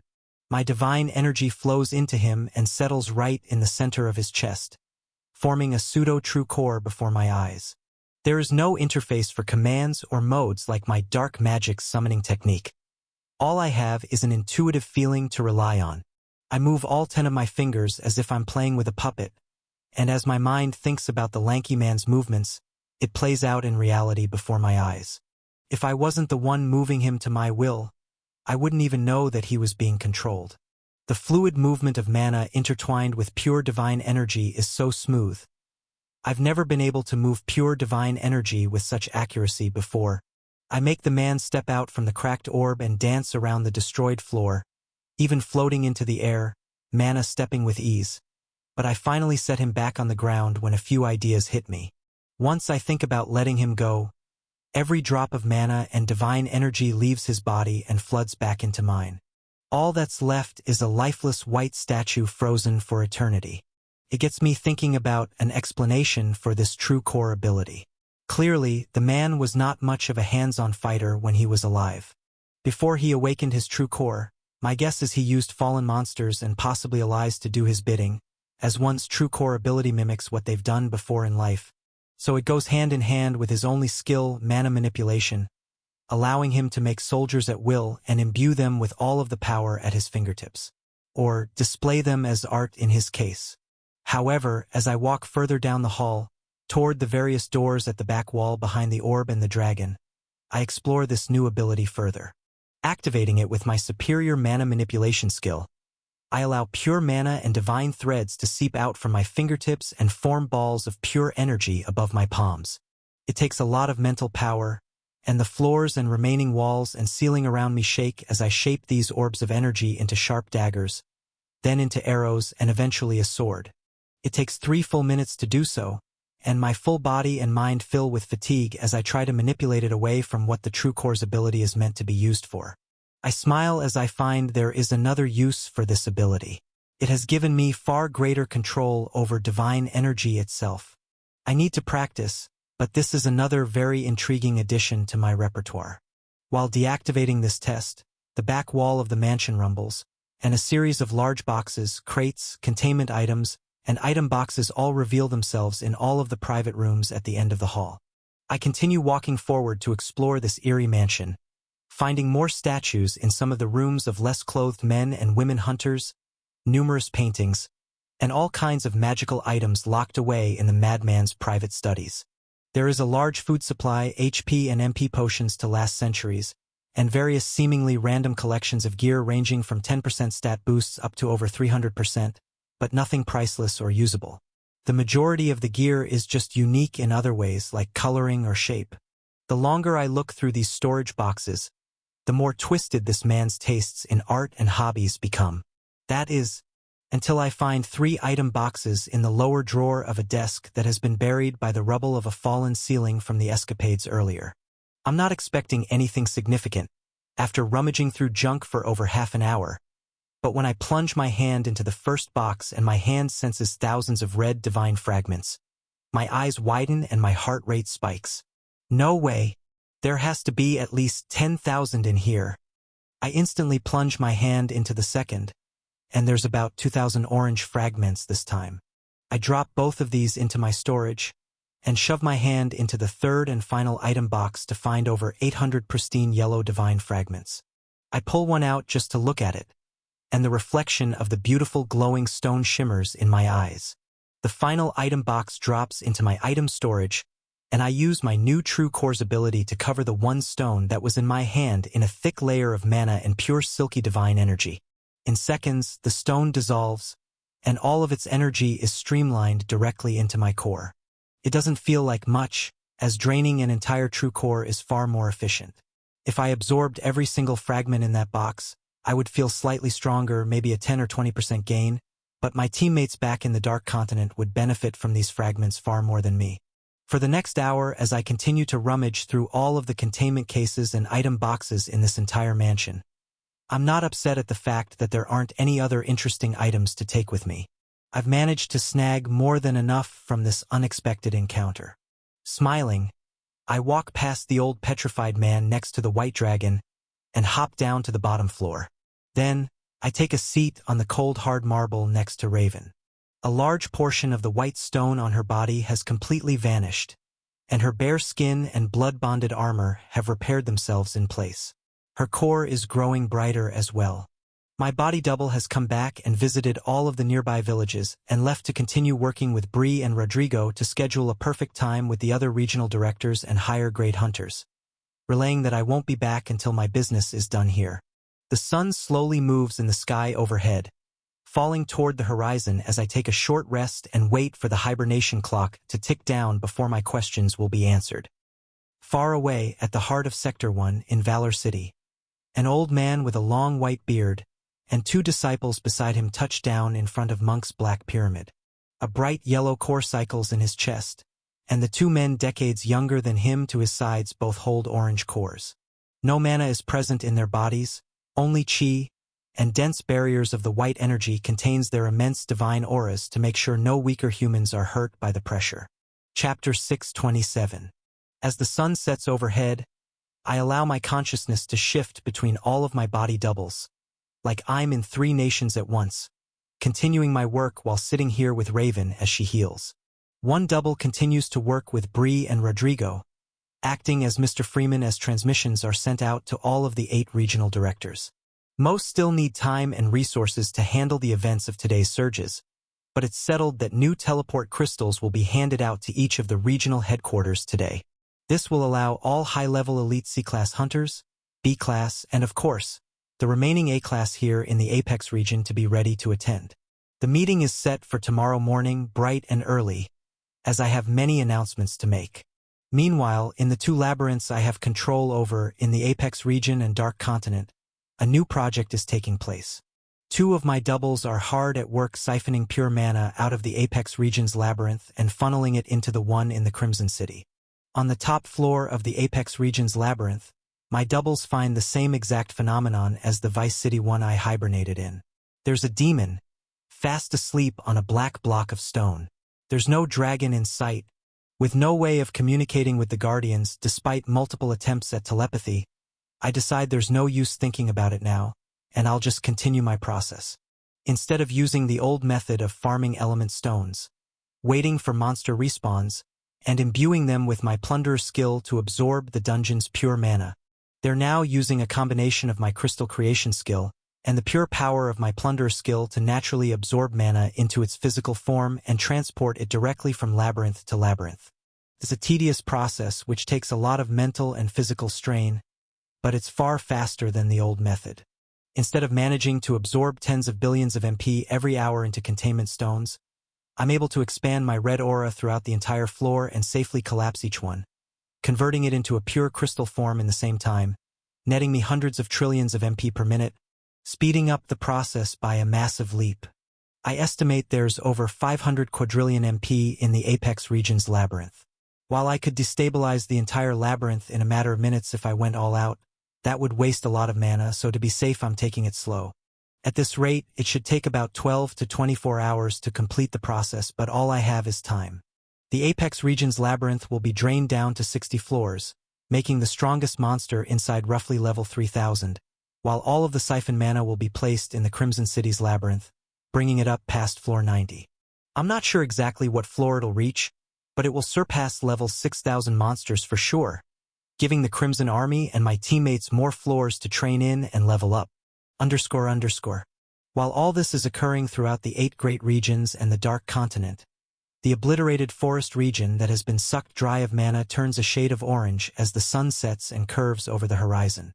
The white glow around Raven's body continues to shine brightly, and the portions of pure white marble that imprison her arms, legs, and major portions of her torso flake away into the air as her muscle tissue and bones grow back in their place. The weak, dull light of her divine core slowly grows brighter and hotter too, sending out a raw, uncontrolled aura of pure true core light in all directions, easily covering 50 kilometers. I'm glad I stayed here and didn't try to bring her back to the Crimson City. Even with my own true core and mental strength, withstanding this pressure is not easy. I'm sure any normal hunter caught up in this aura wouldn't survive a single second. The White Mansion continues to crumble away, and by the time the sun sets completely all that's left is the foundation of the building.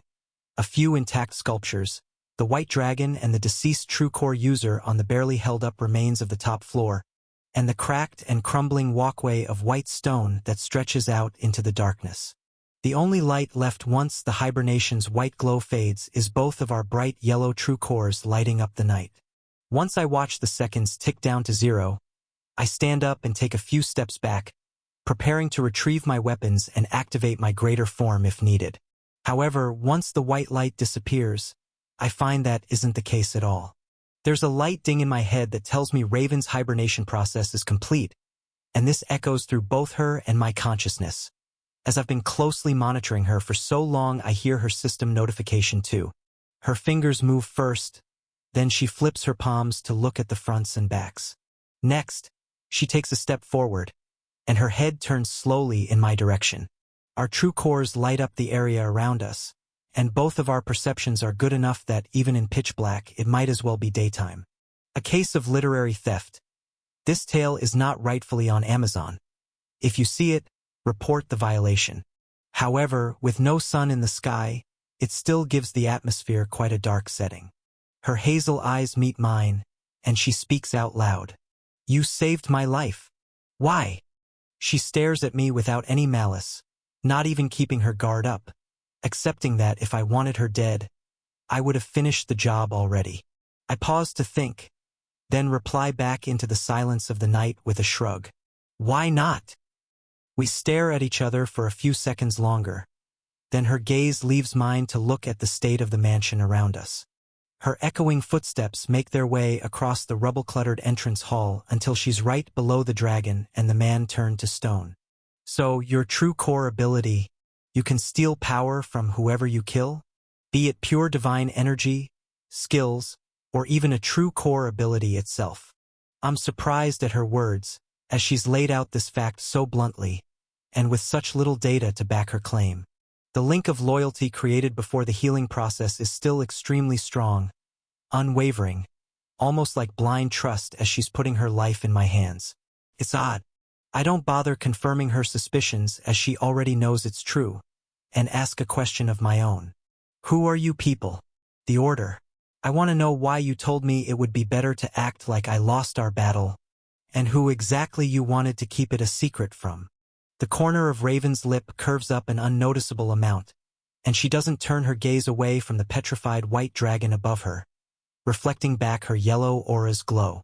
Well, it seems after aligning myself with the threat known as the Flame Emperor, and failing to protect a fellow member of the council, I don't think there's any point in keeping secrets. She lets out a sigh, and turns back around to walk toward me again. Plus, we've triggered the throne's awakening. The alliance will crumble soon whether I tell you or not. She stops in front of me, and my expression shows I want nothing else but a response.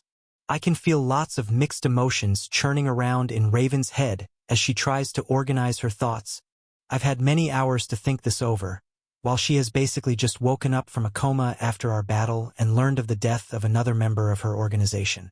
If I were to only read her body language and facial expressions, I'd have no idea of the mental strain she's juggling right now. So I patiently wait and give her a moment to formulate a response. The Order is an organization formed long before the dungeons appeared in this world. I, for one, only had the privilege of joining about 5 decades ago, once the throne was discovered and the Great War was fought. Internally, my interest is piqued. The reason being, she doesn't look a day over 30, but she's speaking of witnessing an event that happened half a century ago. However, I don't make any physical reaction to her words, and she continues. There were 10 members, but in the last few days, you've managed to dwindle our numbers down to 8. She looks back toward the petrified man, then back to me. None of the outer members are truly loyal to the others. We have all just signed a pact in order to conserve our energy over the years. If a fight between 2 true cores broke out in this world, well, it would result in both of their early deaths without question. We both know she's pointed out a false idea here, as both of us are still standing, but her next words make me second-guess this. Divine energy is not meant to be wielded in such high density in this world. Even if you believe you've gamed the system, there is a cost for everything. Mr. Freeman is a prime example of this fact. Healing magic only gets you so far. Time always catches up to us. We stand in silence for a few seconds again, as I take in her words, but still have so many more questions that need to be answered. Now that she's opened this box of previously unknown knowledge, I need to hear it all. What do you mean by outer members? Does this mean there's some kind of ranking to this council? And the Great War, 50 years ago, you said the throne's appearance is what triggered this war. Why? The corners of Raven's lips visibly turn up, and it looks like she's on the verge of letting out a laugh. You are truly an interesting one. With an ability like yours, maybe the path of growth is endless. Your reckless nature has granted you great opportunities, yet it could have easily been the root of your downfall as well. I'm impressed you've made it this far, sticking your nose in places it doesn't belong without getting yourself killed. The tense mood breaks a bit, as this feels like Raven's attempt at giving me a compliment and adding in humor as well. So I smile back, but I still cross my arms and reply in a serious tone. I know, I'm out of the loop, That's a large reason I decided to help you in the first place, if you're still curious as to why I saved your life. I need answers to questions no one in my kingdom knows. It appears to all be trapped away behind the public eye. What happened here 50 years ago? What is the real reason everyone is so obsessed with that damn throne?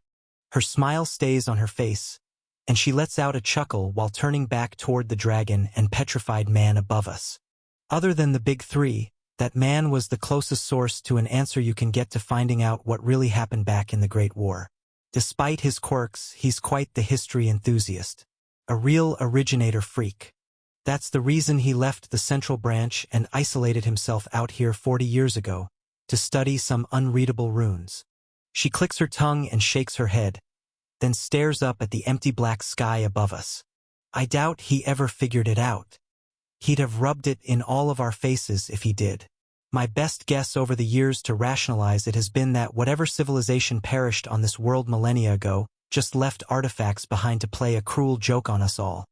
She pauses, then turns her head back toward me. Then again, joke or not, the throne was still discovered. The only legible originator text we have left states this throne is the key to understanding the divine.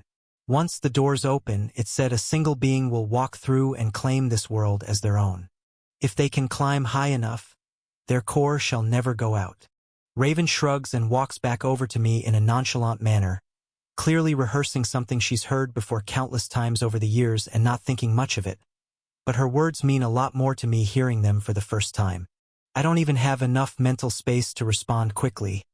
I just think to myself.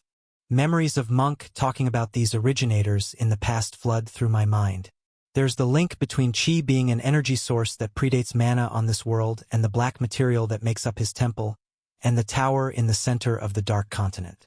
Ember's past mentions of the Great War, and the fact that he somehow died around the same time and was reborn 50 years later with no additional knowledge of this world. It must be connected as well. After all, his divine core is special. He called it an immortal core, one that never goes out. More and more thoughts race through my mind, making connections, and over half a minute passes before I realize Raven is standing right in front of me, still waiting for a response. She's pulling a small silver device from her item box with glowing yellow gems on the face of it. Chapter 628. Raven replies as I'm still lost for words. As much as I'd love to speculate if our ancestors left us a gift, or if the demons have fed us enough misinformation over the years to make ourselves crazy, it's best we talk about the more immediate problem at hand. She holds up the silver device with 8 glowing yellow gems and 2 stones that are clear and dull on the face of it. Still, I don't give a response as my mind is still racing elsewhere. Celia's old memories of demons taking over worlds, and Ember's words of the throne on almost every world he's lived on being captured by demons come to mind after Raven's statement. However, with so many sources giving similar yet flawed explanations for the same phenomena, I don't know what to think anymore. Demons may have their eye on the throne, but clearly humans have built up a force of strong hunters to fight for it too. The fact that this organization, the Order, has supposedly been around even before this world was connected to the system makes me even more curious what Chi is in relation to the divine, and who these originators are that no one has any clues or solid facts about other than old poorly translated texts. I finally nod, looking at the odd device in her hands and reply, "Immediate problem at hand? What are you talking about? What is that device?" She holds it up and points to one of the 2 crystals that are no longer glowing. "These are the 2 members of the Order you killed. Remember how quickly I came to check things out after the disappearance of Mr. Freeman?" She points to the second dull crystal. "I'm surprised they haven't come to eliminate the threat already. It's best I send out a response now before one of the big 3 from Central comes to see what happened here for themselves." My eyes widen slightly as she moves her finger toward one of the bright, glowing yellow gems. Our link of loyalty is still as strong as it was the moment her eyes opened, but the fact that she has direct calling access to what seems to be 7 other divine core holders is still a bit unnerving. I speak up as her finger hovers above one of the crystals. "Who are the big 3? And is everyone in the Order a true core? Are there others stronger than you?" She grins again. "You really did just kill Mr. Freeman without asking him a single question, didn't you?" 1 minute his core was steady, and seconds later it went out. She laughs, then points her gaze toward the device, so I do too and look at it with more detail. See these four? The crystals glowing a bit dimmer than the others? These are other members of the outer members of the Order. They have yellow cores awakened and are far more powerful than anyone in their respective nations, but they haven't fully compressed their cores. Everyone has their natural limits. Not all people are capable of subjecting their bodies to this much pressure over time. Her eyes move to the other four crystals, including the one her finger is hovering over. These are the only true cores left in the Order. Myself and the big three. She pauses, and the fact that she talks of them like this, and isn't a part of their close-knit group, tells me all I need to know. Clearly, these three are the strongest in the world. The ones that run the Order behind the curtain, and from her earlier remarks, it's obvious they control the association at central headquarters as well. If you encounter this tale on Amazon, note that it's taken without the author's consent. Report it. If the man that owned the Marble Mansion and Raven herself aren't strong enough to be among their ranks, I wonder how strong they really are. Even now, I sense a tinge of fear coming from Raven's subconscious as she looks at the device. And as she's about to continue speaking, one of the four true core crystals blinks and glows brighter than the rest. A man's voice ripples out. Checking in again on the top of the hour, Redgrave here from Central. Raven, if there isn't a reply in the next few transmissions, I'm going to have to take care of this issue myself. Raven's eyes widen, and I raise an eyebrow. Her pulse speeds up, but I'm still in the dark on who exactly this is. The man's voice ripples out again in the same monotone pitch with undertones of residual anger and impatience. I repeat, this is the top of the hour check-in. Redgrave from Central. Raven, if you hear this, we need a status update. Alara is the closest, so we'll be sending her out. Raven clicks her yellow gem and responds before the man can finish his words. Mr. Redgrave reporting in. I've been quite busy healing, but the business you wanted taken care of is finished. I just ran into a few roadblocks along the way. Immediately, the uninterested-sounding voice of the man animates, and the angry undertones come out full force. Raven places a finger over her lips, making sure I don't make any noise as his angry yells come over the transmission device. What happened to Sebastian? Did you two get into a fight delivering a package? Injuring any members of the council is strictly against our pact, and it looks like you did a lot more than injure him. Raven clicks her gem, but takes a few seconds to think to herself before replying. It was self-defense. I either turn into one of his twisted pieces of art, or I break the pact. She pauses for a few more seconds and adds another line. I'm sure I don't have to report this to you, but there are most likely single-digit days remaining before the doors open, and we see what trials the originators have offered. Our pact is as good as ended. There's silence for a few more seconds, but the man's voice that replies back is more cool and calculated. It is still vital that we honor it until the end. It would be a waste to kill one another before even laying eyes on what some of us have waited centuries to see. Beckman studied your gem's fluctuations ever since your battle with that pest in the Dark Continent began. We know you were weakened when you showed up at Sebastian's mansion, and it appears both of you were in quite the fight when you arrived. There's silence in the air for a few moments, then a long sigh comes next. I don't know how you healed, but I'm glad you made it out, Raven. You've always been one of my favorites. Raven's face doesn't change, but a mixture of emotions comes out of her. Half is pure disgust and resentment, but another half is filled with respect and awe. He continues to speak. It's a shame the old man won't get to see the trophy our ancestors left us. He truly was a believer, but that's life. Not everyone gets what they deserve. He laughs, and his mood changes again in an instant. It makes me wonder if every true core in this order is as psychotic as the man in this mansion. Well, that is all. I look forward to seeing you again. Most of the central forces will be moving in to start making temporary bases near the throne in a few days. I'm sure the 8 great regions are a mess, and the Dark Continent will be up for grabs as well. But there's no point in negotiating rights over it now. Whoever takes the throne will own this entire world anyway. His laughs fade away, and his crystal clicks off. Raven leaves a final message. Indeed, I will see you all soon. She too takes her finger off the gem and puts the transmission tablet into her item box while shaking her head. I want to ask a million more questions, but concern is the only emotion I feel as Raven whispers under her breath. That will buy us some time, but I doubt they bought a single word I said. Beckman is too meticulous to write off today's events as a simple quarrel.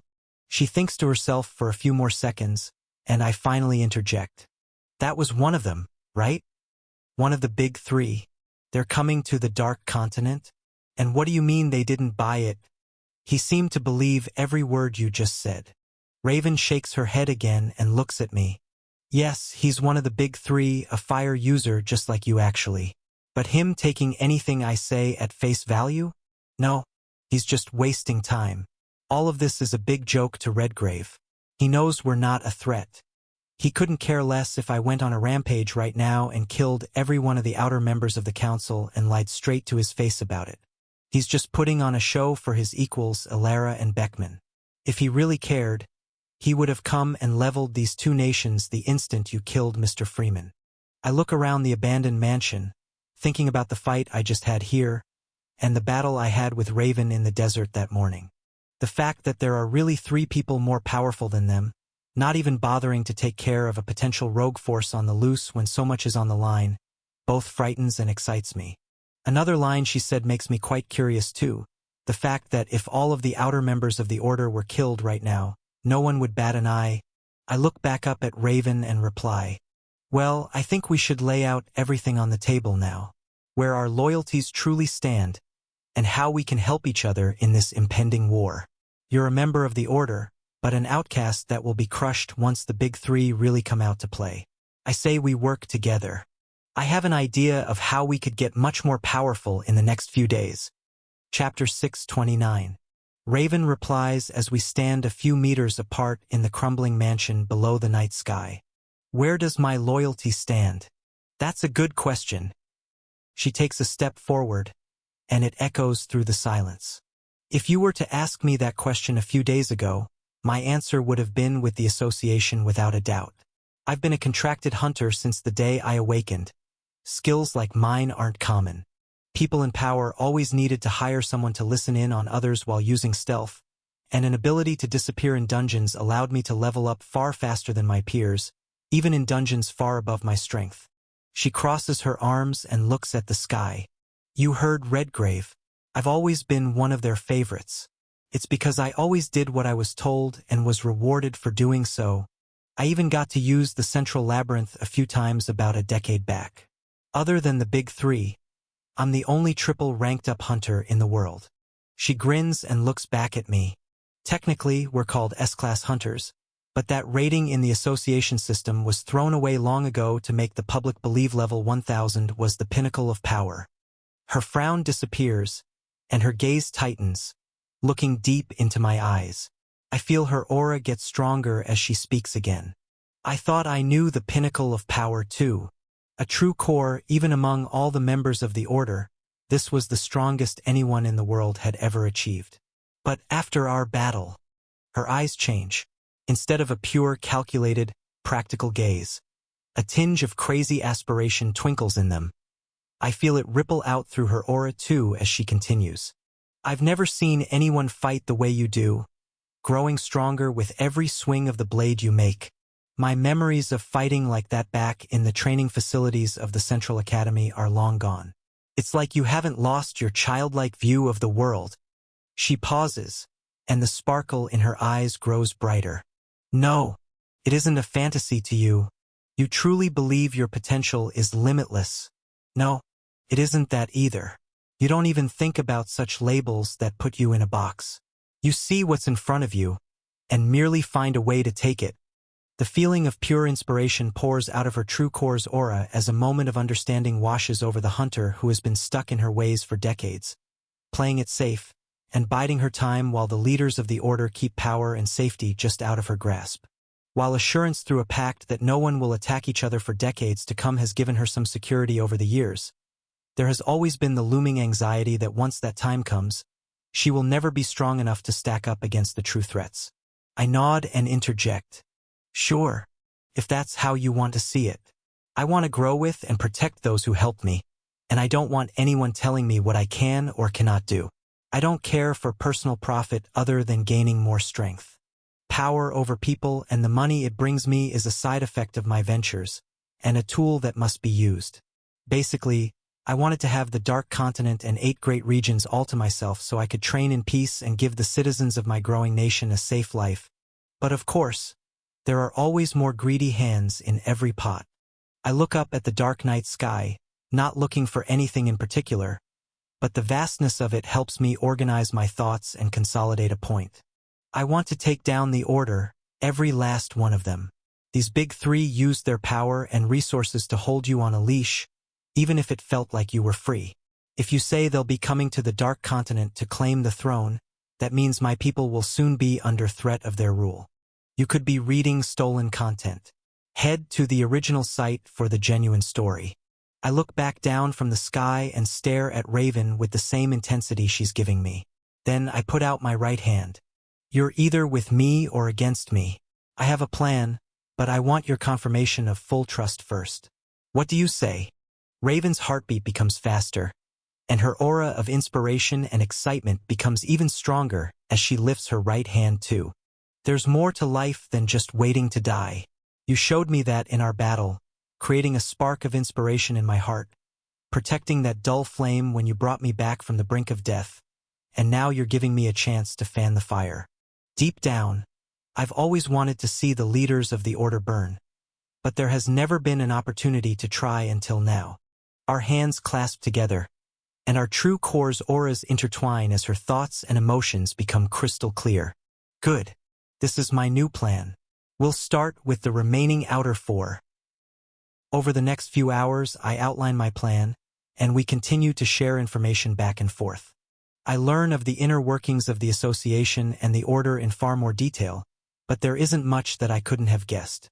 Each strong nation around the world that has large military forces of above 4 A-class hunters is run by members of the Order.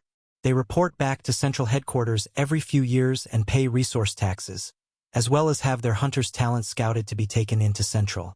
Over the years, many artifacts of both originator and divine nature have been found around the globe. So many strong nations have soul energy users as their leaders, but very few are capable of using divine power. Even in some of the weaker nations, without Order members running them, there are a few red and orange cores that pop up every once in a while.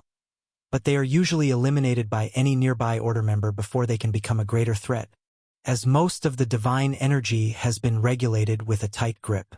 Each of the powerhouse nations is only allowed to share divine energy with those approved by Central, but there are hundreds of red cores around the globe and dozens of orange. However, Raven states that now there are surely single-digit yellows and only 5 true cores that she knows of.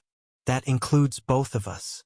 After learning this, she tells me of the 4 powerhouse nations run by members of the Order all around the globe and offers to bring me to them. There is a very large island nation off the coast. 2 of the outer members reside on it. She points west, even further away past the mountain range that stops my view at the edge of the forest. It's past the dead zone of the mountains. Believe it or not, there's a pretty large ocean on the other side of that mountain range. Across it, the mainland takes you to Central if we fly far enough. The other big 3 have combined their nations to surround the Central headquarters on all sides. One of the other outer members is on the mainland even further west of Central, while the final member has been dark for a number of decades. She pauses, and a small ripple of concern leaks out of her. Visiting that mainland wouldn't be wise. You'll be spotted if we get too close. Even visiting the island nation could be a huge risk. One of the big 3 will sense you. I raise an eyebrow. What? And they won't sense you? Your ability can evade their perception. Raven nods. It can. But the moment I slip out from my stealth domain, it'd be over for me. They'd notice a true core in an instant. You can't hide your... Mid-sentence, I decide to retract my aura, hiding it all behind my purple divine barrier. Not a single thread leaks out. It is, after all, an artifact created by a being many cores above a yellow. With the help of a mythic-grade concealment skill and my Master of Illusion buff, it appears as though I'm nothing but a normal man, without a drop of even mana running through my veins. Raven looks me up and down again and continues her sentence. Maybe you can. Still, we should do some tests, and going to Central right now would be a death sentence.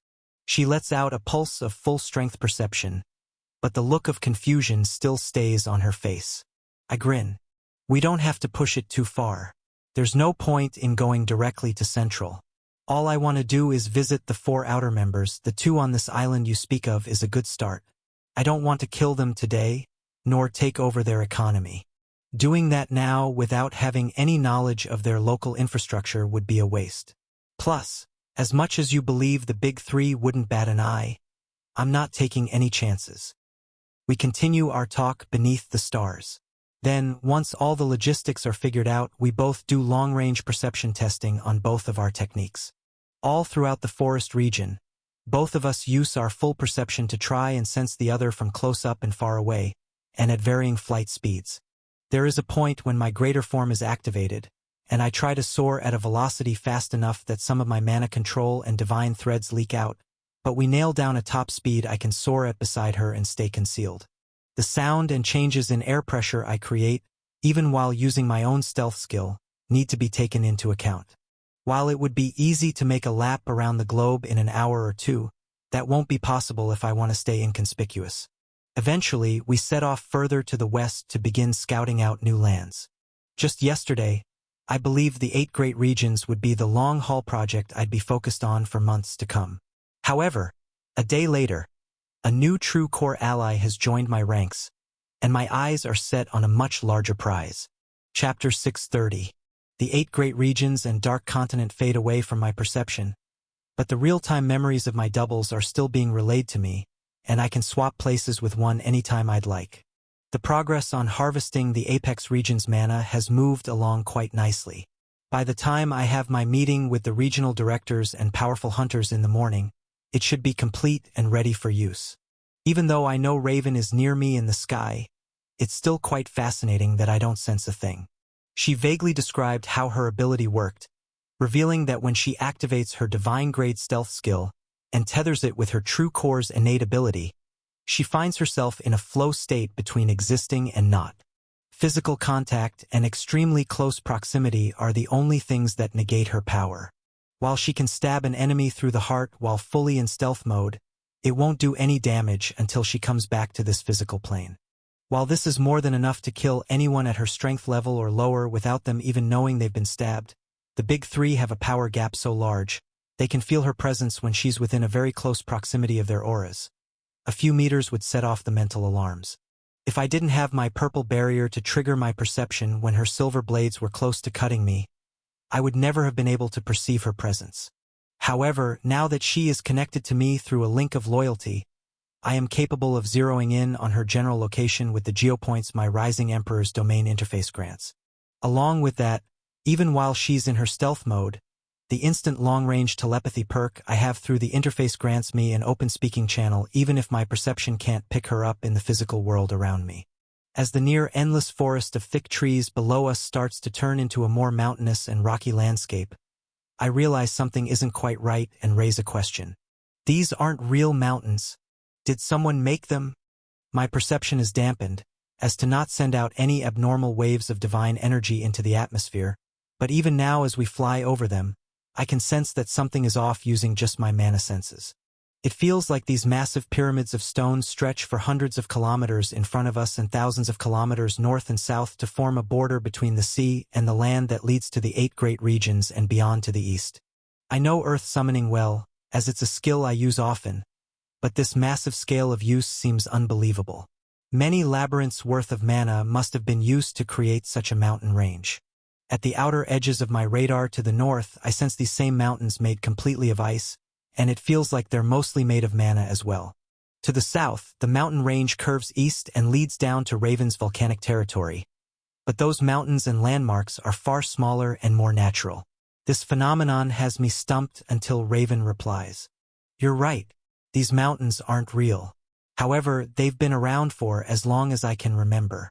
Apparently, they were created in the Great War. Alara's kingdom used to be to the north, and Beckman ruled where we're flying over now. It's the residual aftermath of a battle fought long ago. Believe it or not, the divide used to be far larger. Most of the mana has already dissolved back into the atmosphere. I don't respond for a moment, thinking over her words, imagining the large-scale fight that must have taken place to create such a massive change in the landscape of the world. Raven continues talking through our link as my mind wanders.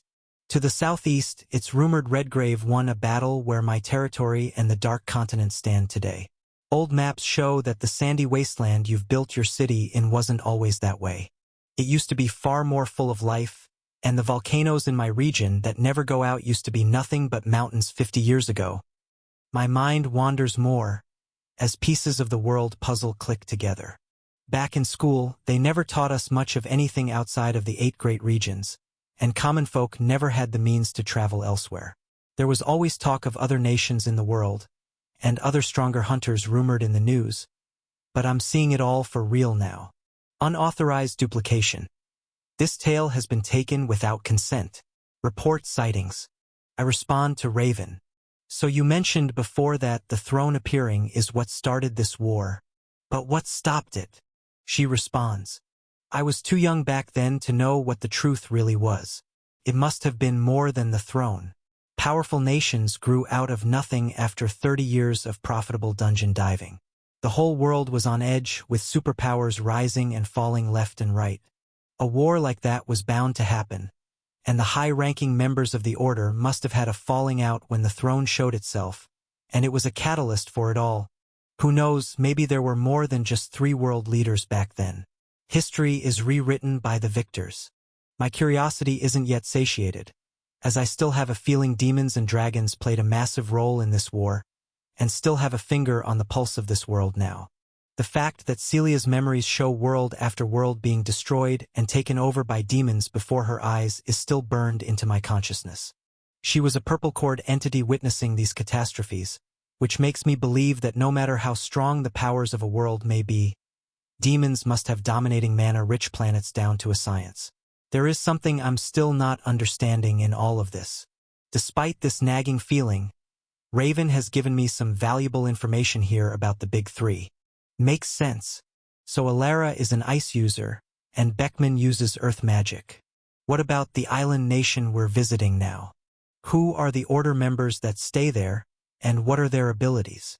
Raven takes a moment to respond, but finally does. And at the same time on the horizon through the dead of night, the mountains finally end and a vast sea begins. Alara and Beckman are multi-skill users. So is Redgrave. I don't know the full extent of their power. They never reveal it. For all I know, they aren't element users at all. This world is their playground, and every time I see them, it's like they're living out a long, elaborate act. You have to remember, they've been in power before I was even alive.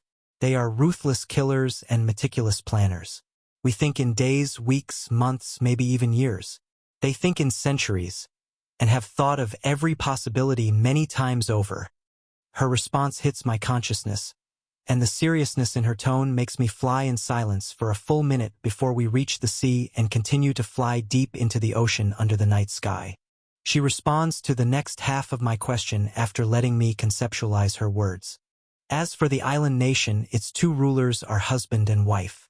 They're both water wielders, yellow cores near the strength of Mr. Freeman. The nation they rule is known as the Kingdom of Palmyra. If we visit in these stealth forms just to survey the main city, there will not be a problem. I don't recommend we visit any of the finger cities. There aren't usually any citizens present on those. They're all association run. I raise an eyebrow and respond as the mountains disappear behind us. The finger cities? What do you mean? Raven chuckles through our link. You'll see. Another hour passes as we soar through the air over the endless ocean. Finally, a shining bright light appears in my vision through the darkness. It appears to be a few kilometers above sea level, and about 70,000 individual systems register on my enemy detection radar as well. A good amount of dungeons and a single labyrinth reach my senses too. I mentally map out the large city. It is near the size of Solara, but far more densely packed with strong hunters. There are a few dozen B-class hunters that touch my perception, and even a handful of A-class hunters too. One of which I can feel gravity bending around him, and a red tint in my mind makes me believe this is a red core holder on the island. My perception seeps deeper into the city the closer we get, and the more of my power I can use without bursting through my stealth disguise. I sense 5 smaller islands in a curved pattern around the back of the island. However, they are also floating above sea level. At this distance, it's hard to fully make sense of what I'm feeling in my mind's eye. It's as if one large island, about 60 kilometers wide, and 5 smaller islands ranging from 2 to 3 kilometers wide, are all floating above the sea. There's an empty void below them that appears to be holding them up above the water. It isn't until we arrive, and I get a view of the island up close with the city lights illuminating the night, that I see it for what it is, a massive black hand, that looks like it was taken off a statue of a giant as large as the world, sticks up and out of the sea. On its palm, a fully functioning city rests, with modern skyscrapers, roadways, shopping centers, apartments, housing, dungeon gates, and trade markets. There's a thick layer of earth that rests above the pitch-black hand, allowing for parks, lawns of bright green grass, and small forests to flourish. Atop the 5 fingers of the island, smaller cities stand, and these house many of the stronger hunters. On the largest of what Raven referred to as the finger cities, the thumb, I can finally sense the presence of 2 dense yellow wells of gravity within a guarded mansion. It is an estate with nature, walkways, resorts, and many high-grade mana-shielded facilities. One of the most protected facilities on this island has a dense labyrinth portal within it. On the other 4 fingers, there are association-branded buildings with training centers, high-grade dungeons, and housing for many D, C, and B-class association hunters. My gaze scans the entire city many times over as we get closer and closer, then eventually float down to touch down on the outer edge of the city together under the darkness of a well-maintained public park. As my feet touch the ground, the realization of why the black stone of the hand is completely invisible hits me. The entire base of this island is an originator artifact. It's completely made of the same black material as the pillar reaching up to the sky in the middle of the dark continent. Chapter 631. I walk down a small curving path within a well-maintained park on the edge of the city. It's dimly lit, leading to a portion of housing that looks like hundreds of people live in, near one of the local markets. Like most cities, the outer edges are less crowded than the center, where massive apartment complexes, towering association-run businesses, and the main dungeon hub sit. I keep my stealth skill fully activated, and Raven does too, walking next to me and communicating telepathically as we move into the more populated areas of town. Tell me more about this island. I'll be the one taking control of it soon, after all. As we walk further into the large city, it's a little eerie how clean and orderly everything is. The housing communities are identical, and even the level of hunters asleep inside are nearly the exact same, all sectioned off to certain districts. There is about 1 guard awake, slowly surveying every block for every 100 residents, and the average level of these residents increases more and more as we get to the center of the city. They all range from level 100 up to roughly 450. Most of the B and A rank hunters are on the Finger Islands. Raven's response to my question makes everything on this island make so much more sense but disgusts me all the same. It's as close to slavery as you can get. Over 70,000 residents all trapped on an island kilometers above sea with the closest bit of land nearly 1,000 kilometers away. They may get to live somewhat normal lives, but the Kingdom of Palmyra is one of the highest-grossing raw dungeon loot exporters in the world. I've visited a few times over the decades. They often use raw luminite and pure mana farmed from Central to trigger the creation of unique dungeons. In exchange for free housing and stable pay, long hours of dungeon farming are a mandatory weekly quota for residents. I raise an eyebrow at Raven's mention of luminite, as I've never heard anyone speak of it other than Bree in my past. It appears the fluke of an experiment I tried out in the forest bordering Vice City to accidentally create dungeons has been replicated by the association before. There's no reason to pry further, so I raise a different question as we approach the center of the city with the taller skyscrapers, well-lit streets, yet still no one outside other than the occasional guard. So what? Like an extended contract with the association? They're allowed back to the mainland with enough money to live off for the rest of their lives once their duties are paid? Or, while the vibes this place gives off aren't savory, I want to give it the benefit of the doubt before doing a full investigation. Allies with morals that align with my own never hurt, but Raven's reply confirms the fact floating around in my subconscious. More like work or die.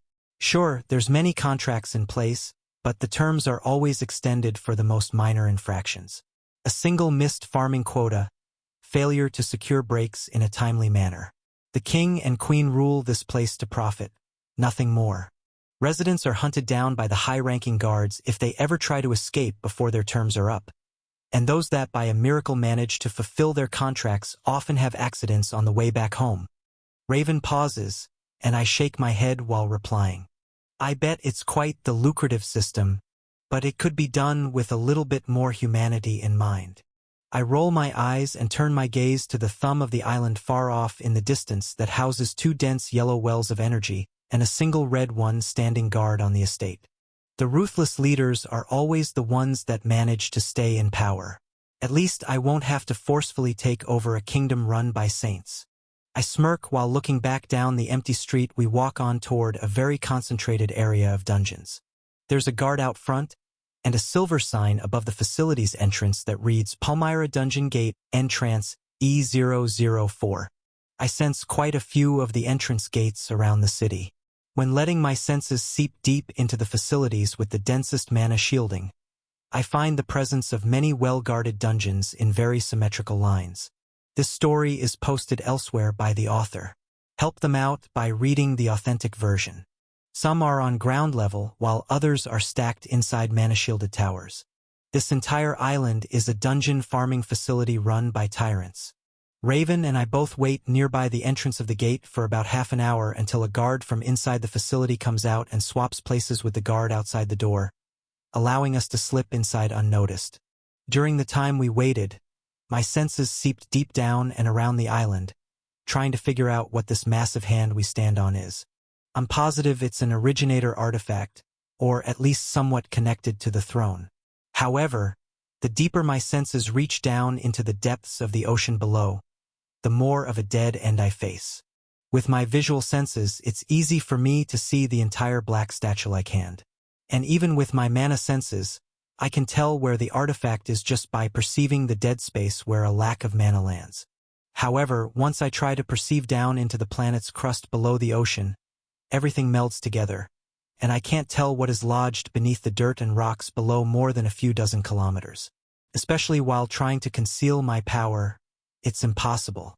The only thing of value I find before we make our way into the dungeon hub here is a small reading of raw chi deep in the ocean floor. It's growing and forming around the base of the wrist of the Black Hand statue, in proportions magnitudes above any amount farmed below Valor City. As we walk inside the facility, we keep close behind the guard swapping shift places and make it past many layers of security with ease. Automatic doors working with video surveillance and keycards open up, and we easily make it through 3 layers of security before one of the rows of E-Class dungeons comes into my line of sight behind a thick mana-imbued glass wall. The guard that unknowingly caused a major security breach greets a fellow guard on the way by this floor, and his friend opens up the clear glass door to give us direct access to the rows of dozens of dungeons. As they complain about their night shifts almost being over, Raven and I slip into one of the nearest dungeons. To my surprise, when we materialize on the other side, landing on the rocky floor of a mountainous forest dungeon, I feel the presence of dozens of hunters inside. While no one is out in the streets, it seems all of these dungeons are completely filled to the brim with hunters farming them to maximize the spawn rates of every single monster. No one in here is above level 150, so they wouldn't be able to know what they're sensing even if both of us showed our full presence. I message Raven through our link while walking toward her general direction and putting out a hand, lifting my stealth skill so I'm visible again. Hold on, we're getting out of here. I've gained everything I need to move this portion of the plan forward. A hand materializes out of thin air and grabs mine, and Raven fully appears in my vision once my purple barrier comes in contact with her. I activate my Dungeon Walker skill and bring us to the first floor of the Apex Region's labyrinth. Within my body doubles instantly transmitted memories. I see that the sun here has already begun to rise, and the meeting with all of the regional directors and hunters is about to begin. Alright, this is going to take me about an hour. You can watch if you'd like. You may find it entertaining. If not, we can meet back up afterward to move on to the next phase. I grin while using my concealment skill and Master of Illusion buff to completely change my appearance from its natural state into the illusion of the sun god that Mr. Freeman used to show everyone that approached him. Raven's eyes widen, and she grins while replying out loud. I think I'll stick around. There's nothing to do back in my territory anyway. Daily training of the hunters beneath me and maintenance of the facilities will be taken care of until I return. Plus, I don't think announcing our partnership publicly will benefit either of us just yet. Agreed. I nod as she disappears from my senses, and I walk forward out of the labyrinth into the 20th floor, making my way over to the elevator. On my walk over, I send telepathic transmissions to Bree and Rodrigo to notify them that I've arrived and the meeting can begin soon. As I board the elevator, I send out 3 more transmissions to my doubles. One of them is with Bree and Rodrigo now, greeting me at the door as I arrive on the 19th floor. With nothing but a simple nod, we swap places. I walk into the 19th floor to prepare for our meeting, and my double heads back to the labyrinth to dungeon walk back to the Kingdom of Palmyra on a very specific mission. I want to observe the daily life of all guards, hunters, and higher-ups throughout the main island. While my double can't sense chi or divine energy, that isn't necessary for evading people's senses and taking meticulous notes. The other 2 transmissions lead to my doubles that have recently finished the swapping of mana from the labyrinths. The Apex Region's labyrinth has been brought down to 60 floors, capping out at level 3000 as requested, and the labyrinth in the Crimson City has been brought up to floor 96, capping out at roughly level 6600 monsters. The cost for creating new floors at this level is so high that even absorbing the entire 60 floors of the labyrinth wouldn't even add a single floor to this one at 96. I task one of the doubles to head back to the Crimson City and retrieve some of the Luminite in storage. I want many new dungeons formed in the dead zones of the Dark Continent and also to begin filling up the new forest region to the northwest with more dungeons as well. These new dungeons will make for great seeds of cities, preparing for new expansion and civilizations to be built in these desolate portions of the world. I task the second double with venturing out into the artificial mountains even further west. I want to condense as much of that raw mana as I can, bringing it into its physical form, and try to bring my labyrinth up to level 100. If I do this favor, maybe the demon that runs it will have some insight on the recent world events that have me questioning how this impending war will carry out. Chapter 632. I go over the notes with Bree and Rodrigo one more time, updating them on the new progress of the doubles I just sent out to expand the kingdom further west of the 8 great regions and south of the Dark Continent. Once transmissions of large amounts of hunters arriving in the empty entrance hall begin to reach Rodrigo's tablet, orders are sent out for E and D class workers in the Apex base. They are to greet the parties from each region that arrive and escort them to the elevator. 5 to 10 at a time, regional directors, B and A-class hunters are all escorted down to the 18th floor of the facility, the A-class training rooms. It's the only room large enough and secure enough to hold this kind of meeting. As the sun slowly rises, everyone that was invited arrives, and I decide to make my way toward the elevator with Bree and Rodrigo behind me, with Raven watching from an invisible point of view. I take a deep breath in and out, and wait for the elevator to open with a ding on the 18th floor. The chatter and small talk in the room go completely silent as I walk out onto the dense mana-shielded floor to see over 200 hunters waiting for me to speak. All 3 of our footsteps echo through the silent room as we walk forward. The crowds of powerful hunters are split into 8 separate groupings. Each region sticks together and the sizes vary a lot. The Apex, Viridian, and Vice region groupings are far larger than the others, who have less than 10 in each of them. Smallest of all, the Talton region's only 2 people who showed up are Marcy and their leader I met once before when delivering goods. There are a few other very familiar faces among the groups as I survey the crowd and walk closer until stopping about 10 meters in front of everyone. The old and new A-class hunters stand in front of the Apex region's crowd, while the regional directors stand in front of the other groupings. I see Dane beside the woman that runs the Silka region, and even Spotnat next to the Viridian region's leader. Then, I release a wave of intimidation in addition to my heavy hand skill. With very fine-tuned precision, I make sure to alter the gravity at which my heavy hand pushes down on people depending on the amount of mana control they're letting out of their bodies. The instant I do, everyone in the room is hit with a wave of energy that frightens them to the core, and I'm the center of their full attention roughly 2 seconds later once I release this wave and allow everyone to breathe. I welcome you all to the Apex region. As some of you know, I've been battling a very intense energy poisoning illness for many years. It has made me irritable, unreasonable, and paranoid. For this reason, I have kept the 8 great regions constrained to only benefit myself. There are mixed reactions that ripple through the crowds of people, as this is not the opener they expected. Some hide their physical reactions very well, but I can sense each and every one of their emotions as clear as day while I continue. I've brought you all here today to tell you I found a cure, and moving forward I will have far more energy to build our nation into an even more powerful kingdom. We will be doing a major restructuring of funds, contracts, leadership positions, and most importantly, the closely guarded rank of A-class is going to be lifted. All of you in this room today have the opportunity to rank up a second time if you wish after our meeting is over. The general skepticism and unease from my first statement completely fades when the final words leave my mouth. I can tell there are many hunters that have been held back at level 990 to 999 among the Apex region hunters who have many questions but are afraid to speak up and ask because of the surge of energy I let out when I entered the room. So I continue and explain further. You will no longer be held back from growing stronger due to policy constraints and fear of rogue hunters overpowering regions. I believe we should all grow together. So I will be making the Apex region's labyrinth below us on the 20th floor available to all B-class and above hunters. I smile beneath my disguise, as this forces out whispers among some of the hunters, and confirmation that I'm not scolding them makes for more whispers and conversations to pile up.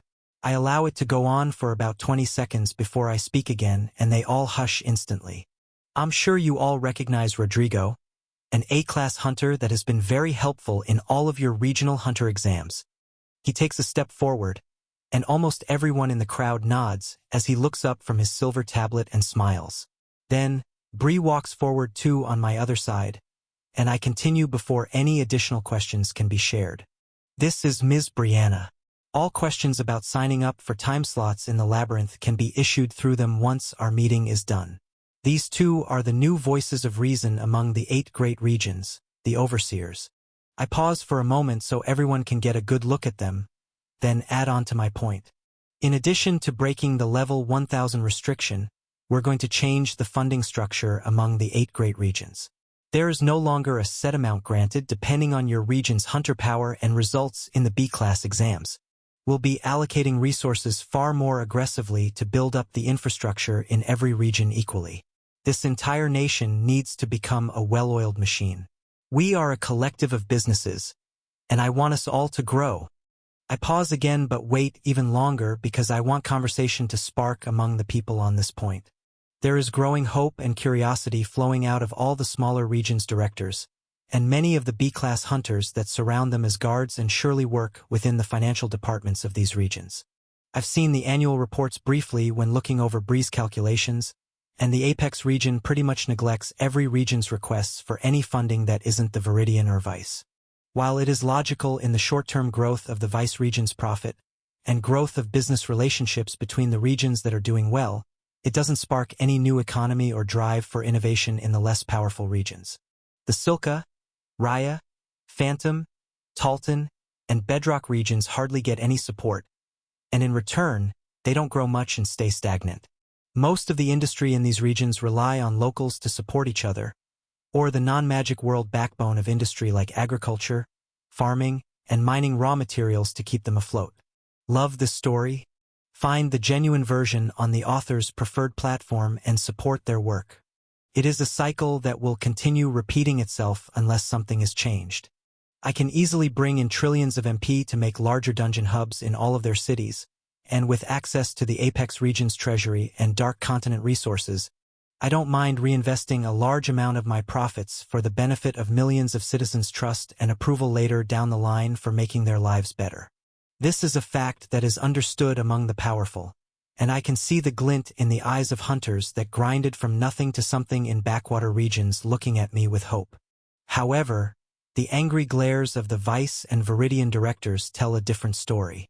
They aren't voicing their opinions yet, but my goal is to rile them up a bit more. So I continue. I want you to all feel safe asking for anything you want. If it will grow your region and make it a safer and more prosperous place for all involved, then there is no request too expensive or labor-intensive to ask. We can negotiate terms, and money and labor will be provided for the good of our nation. I nod and inwardly smile more as the separation of emotions in the crowd grows to be more extreme. Those that have exploited hunters using the corrupt system for years can't believe the sight of their house of cards crumbling in front of them, while those that made it here through blood, sweat, and tears are finally getting a chance to rise further. With that being said, if there are individuals with unsavory contracts anyone has been forced or unknowingly signed into, they may all be voided or restructured with no questions asked. The numbers just have to work out for both of us. Please, contact any workers here at headquarters, and they will direct you straight to the overseers at any time and things will be sorted quickly. We will be needing more long and short-term contracts for guard duty and dungeon exploration, as we're expanding the 8 great regions to the west and southeast soon. Many of the weaker B-class hunters in the crowds that don't have a direct say in their region's business dealings perk up at this fact, and I continue. That's right, I've acquired new land to the west. A vast forest region full of dungeons. There will be trade routes built, dungeons that need exploring, and association bases that will need to be manned once settlements are grown out to the Western Expansion Project. This will be available to all hunters, E-grade and above. So when you venture back to your home regions, just know that high-paying nationwide contracts will be available to anyone that needs work. The breaking point is near, as everyone here knows that southeast of the 8 great regions is the Dark Continent. Yes, as many of you have pieced together, we are expanding into the Dark Continent. The walls that separate our nation from those that have been exiled will be broken down. Trade routes will be built, and we will be adding 4 new regions to our empire. This is the final task that I wanted to bring up today. The fact that I have made a partnership with the ruler of the Dark Continent. The Flame Emperor will be a major trade partner moving forward. I've brokered quite the beneficial deal between us. And without the powers there, none of the extra funding and availability of resources would be possible. My cure, our expansion, and all of the growth moving forward is thanks to them. The room spikes with emotions in 2 completely opposite directions. Bree and Rodrigo keep straight faces as an eruption of conversation breaks out. 2 of the loudest voices come from the front of the crowd. The old man that runs the Viridian region and Brutus from the Vice region. The old man from the Viridian region raises his fist, which still carries the ring that used to glow golden from the sun god's light, but no longer does. I knew it! You've abandoned us. Our borrowed power was taken away, and now you've completely forgotten the terms of our agreement. You're not fit to be our ruler. Brutus' voice echoes out next. You have certainly changed.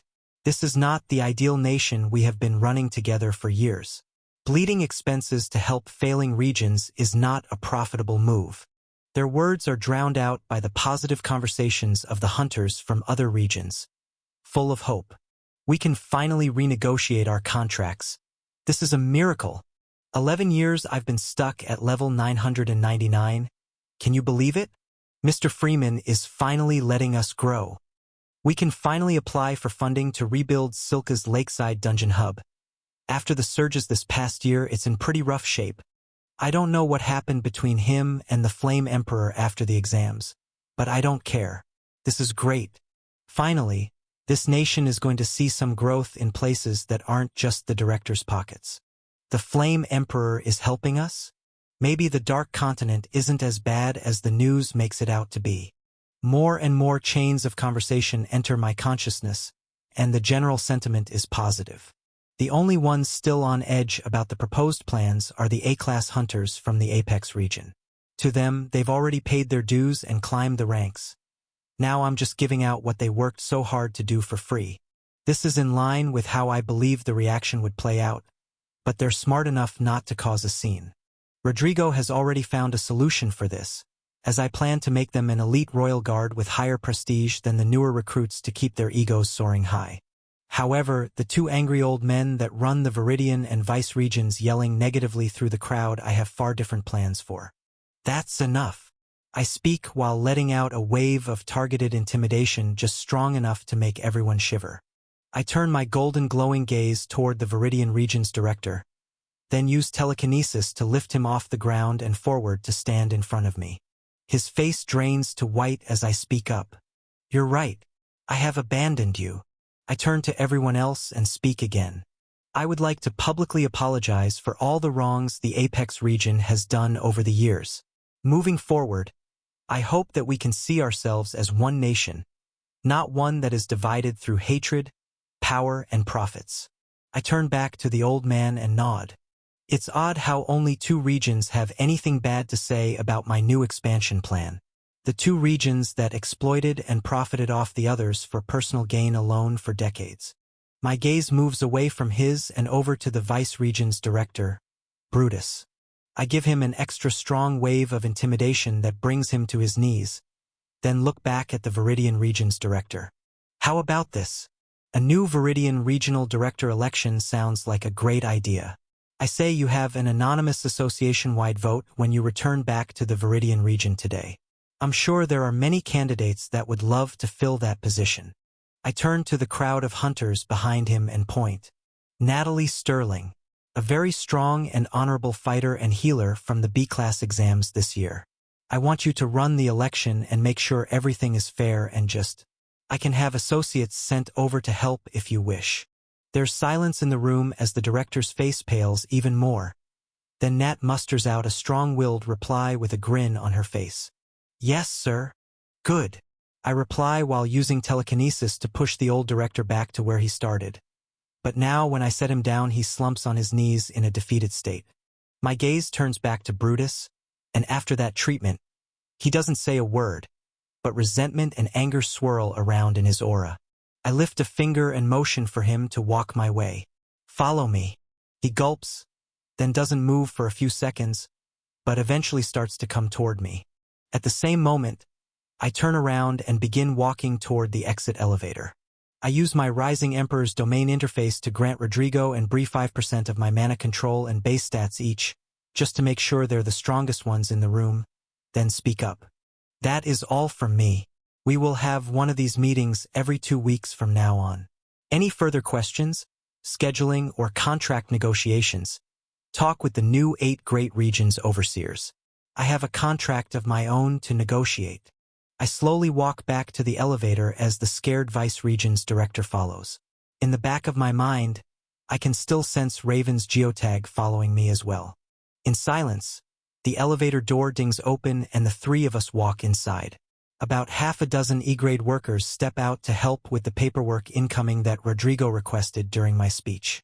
A flood of questions fills the room for Bree and Rodrigo to answer, and the door closes shut behind us. I put one hand on the director's shoulder and feel Raven's hand materialize out of nothing to touch my side.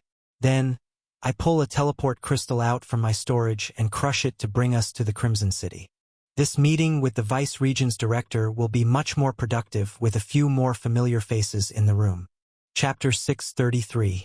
As white light envelopes all three of us, I create a barrier of pure mana shielding around the Vice Region's director. If not, the pressure of dense orange divine energy filling the underground bunker in the Crimson City would have shredded him to bits in a matter of milliseconds. An additional upside to this barrier is that with this man's lack of strong mana control, it will be impossible for him to see or sense through it, essentially bringing him into my fortress blind until I decide he should be able to see. When we finally materialize, the sight before me is fascinating. To my right, I instantly sense 2 fully formed orange cores inside Maria and Abby. On the other side, Lydia and Fisher hold 2 red cores, almost fully saturated and on the verge of transitioning to orange. The room is densely packed with swirling divine threads. From my experience in the past, when I was trying to compress my own divine energy, once they're ejected from the cultivator's body, the threads usually stay stagnant or dissolve into the air. But something different is happening. As the orange shimmering threads are consumed by my 4 teammates, small amounts of energy stay contained in their bodies, and a large portion is ejected. However, at the back of the room, the faint consciousness of Ember lingers inside the isolation pod that continues to dilate time inside of it by over 10 times the normal speed. As divine energy seeps in at a slow rate, it is expelled at a far faster rate, though in slightly lesser quantity. It's like Ember is subconsciously processing the divine energy and taking a small tax, but in doing so, allowing the momentum to keep pushing it around the room, creating a whirlpool effect rushing through all 4 of them and adding additional threads to their bodies. The enhanced shielding I created is doing its job perfectly, allowing for the divine energy cycled out from each of them to stay in the room and forcefully continue to cycle through them, compounding the effects of each fragment consumed. Alone, this would be quite detrimental to the advancement process. The body can only handle processing so much divine energy at a time. However, with Abby's constant use of her mythic grade restore skill and area of total restoration buff, everything can be expedited. Now, with all of these unique healing traits enhanced by the power of a fully awakened orange core, everyone in the room is being constantly healed physically, mentally, and held together with extremely strong divine restoration threads. What took Ember and me nearly a week to accomplish while fighting orange-cored insects in the construct has taken my teammates under 2 days. I assume it would have taken even less time if they'd started inside this bunker. But when the process began, I was more worried about getting strong enough to take on the Apex Region's director than anything else. Now, I've taken over the entire nation and have quite the special gift to surprise my teammates with. The first to sense our presence as we enter is Maria, as she's not actively trying to awaken her core, nor is she focused on healing the others like Abby. Her blue eyes pierce through the plumes of orange divine threads and meet with mine as I power down my illusion magic, but keep a tight oval-shaped bubble of dense mana around the director. A telepathy link between us opens as a wave of perception ripples through the group. Welcome back, Jay. Wait. That's the Vice Regents. No way. I smirk as Abby's eyes open, and she does the same scan of the room before speaking through our link as well. It's him. What are you planning to do now? Lydia's eyes open next as she senses a change in the constant flow of divine threads. Her gaze darts around the room to make sense of everything.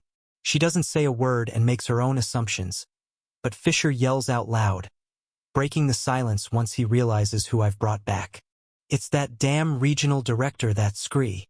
I send a 4-way wave of telepathy to all of them during his outburst, explaining the situation briefly and giving them a reason as to why I didn't kill him the moment I had a chance.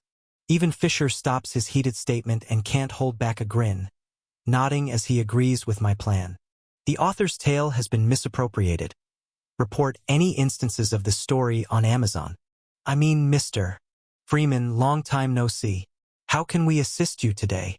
All 4 of them stand from their seated positions and take a small break from cultivating.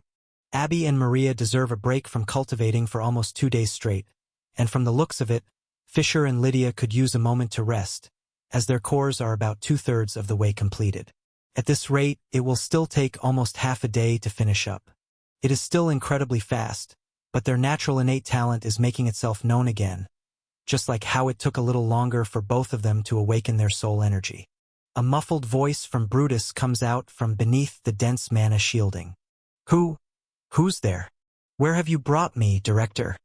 My smile grows wider as everyone in the room uses a high-grade concealment artifact to change their appearances.